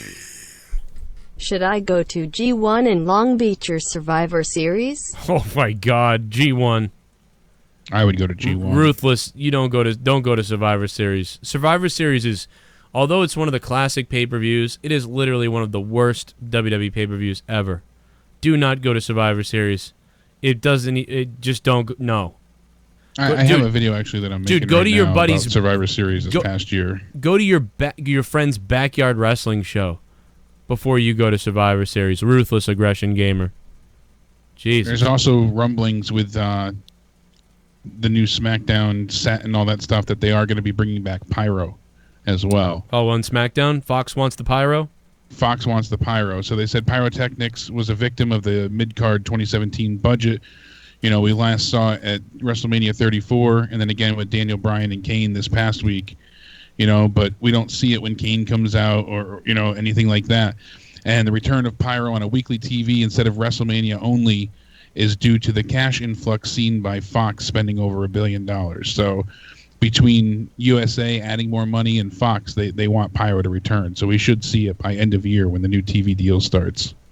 All right, well, there you go. You get your Pyro back, people. With all the money they're making, I mean, WWE is making so much money right now. So much money, the most money they've ever made. They have the worst Raw ratings ever, the worst SmackDown ratings ever. WWE Network numbers are slightly down. House show attendance is slightly down. All other attendance is slightly down. But money, income, revenue streams are through the roof. Who would ever think this? In their wildest dreams that this would be the case. It's crazy to think of what's going on, man. Yeah. You know, it's that they can be so bad creatively with the fans, and yet they just keep making so much money. It's incredible. Again, give the corporate people and the business guys, just give those guys a gold medal. Like this is some of the best business work you've ever seen in any company. But creatively behind the scenes and the directive of the talent and the directive of the storylines, It is absolutely unacceptable. What, Leah? Well, it's not just Saudi Arabia. The stocks are at $78.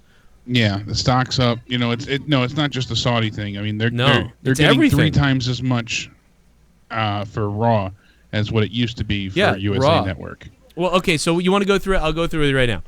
All the numbers are down everywhere except for the money, right? Raw, biggest deal ever with USA Network. 2 times the amount of money they were getting from USA. Signed a deal. 3 times. 3 times. Just signed a deal. 3 times the amount of money. Just signed a deal. USA Network. Then they jump over and Fox gives them what, $5 billion or something? That's $1 billion for the first signing, but $1 billion. There's also clauses and stuff where they can make more revenue with them. Right. So the best deal they've ever had for SmackDown money-wise, the best deal they've ever had for Raw times 3, and Saudi Arabia gave them $200 million for no reason. They're getting money for Australia, the Australia show. They're going to have this Australia show that they're going to get money for. 100,000 seat arena, you know. I mean, it is amazing. They were able to. Vince McMahon was able to create the XFL again by using mostly his own money, without taking a cent from the actual business. Yeah, he was able to sell a lot of stocks and things like that. And oh God, doesn't he wish he waited till right now?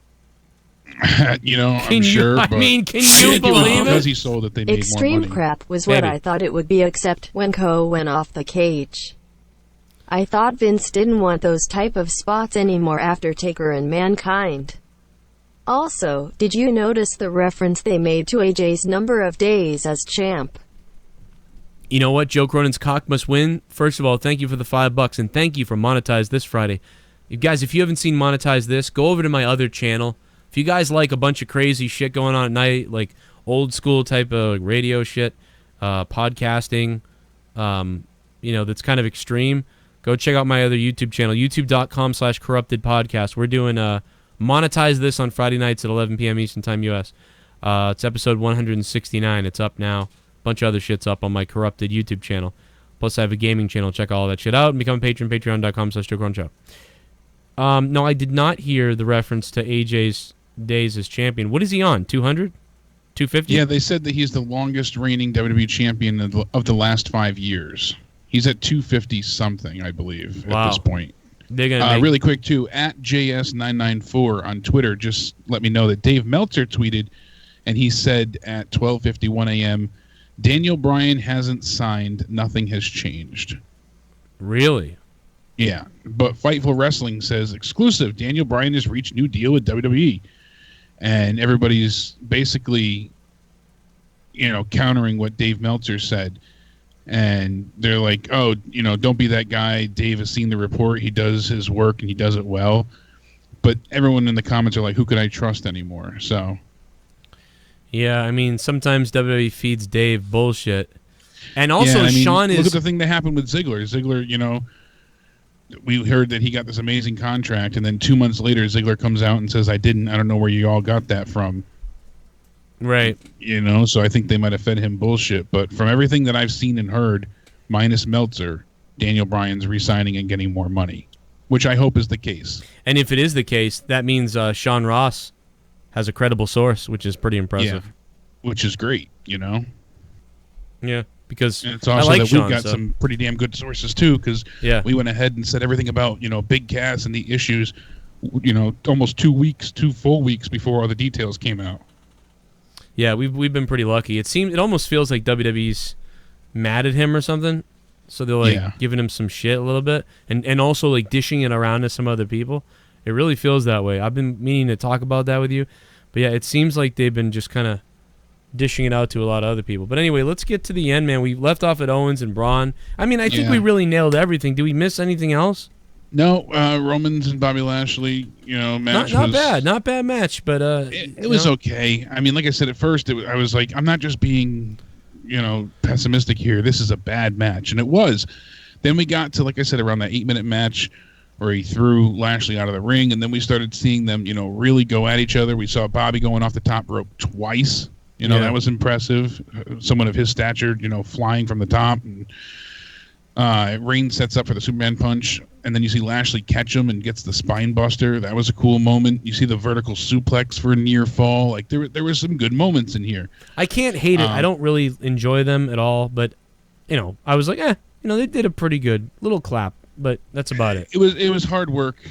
People will reject it, but for him to lose clean is a huge boost to Bobby Lashley. Yeah, finally. And I hope this is the catalyst to a change that we all want to see happen. I hope this is kind of the nail in Lesnar's coffin. We heard from moment one that they brought in Bobby Lashley to be the one to take down the Beast. Jesus. It kind of seems like this is destined to be at this point. Yeah. It makes sense, too. They wanted an MMA guy to take on an MMA guy, so this could turn more into a scripted pseudo shoot fight. Yeah. If you think about it, they could do it that way. Yeah. Maybe see. I picture Lesnar trying to cut him open with the elbow and, things like that. So it'd be like they really built up Bobby Lashley so he could get beaten by Brock. You know what I mean? Really, like they could be doing that. They could really be doing that. They very well could be. We've seen it happen many times before. We see somebody you think is going to be the conqueror of the Beast incarnate, and it doesn't happen. So they built up Orton for a little bit, and look what happened there. He laid there in a pool of his own blood. John Cena destroyed Lesnar at one point. Yeah. Got in there and took 16 suplexes. They fed everybody and their mother, Daniel Bryan and Undertaker and all this shit to Roman, and Roman couldn't get the job done. So, Lesnar's the most protected person there is. He beat AJ Styles, Samoa Joe, Braun Strowman. Yeah. Bobby Lashley's the only one he hasn't destroyed yet, so we'll see. Yeah, we'll see. I know. I almost wonder if Roman would show up and try to Bret Hart it, and, ruin the match or get involved, and that's how they could flip him heel. But I'm just kind of sick of trying to book Roman heel because they just won't do it. So why? I've kind of given up on it a little bit here. But we got to get out of here. It's 1:09 a.m. Over here on the East Coast. That's the whole pay-per-view. Everything else we broke down. Alexa Bliss, AJ Styles and Rusev, and the Iron Man match. So that's it in a nutshell. What did you give tonight? I would give tonight I'd give tonight a 4 out of 10 or a 4. I was going 3.5. So. I would give it a 4.5 out of 10 maybe, only because of what Owens did, and that's so dumb because that's whatever. But I gave it a whole 2 points higher than I would have. I would have given it less, but I'll go ahead and give it the boost just because Raw is so bad. I don't want to give it I don't want to give it a worse rating than Raw because Raw puts me in a goddamn coma. This at least held my attention, even though it was stupid.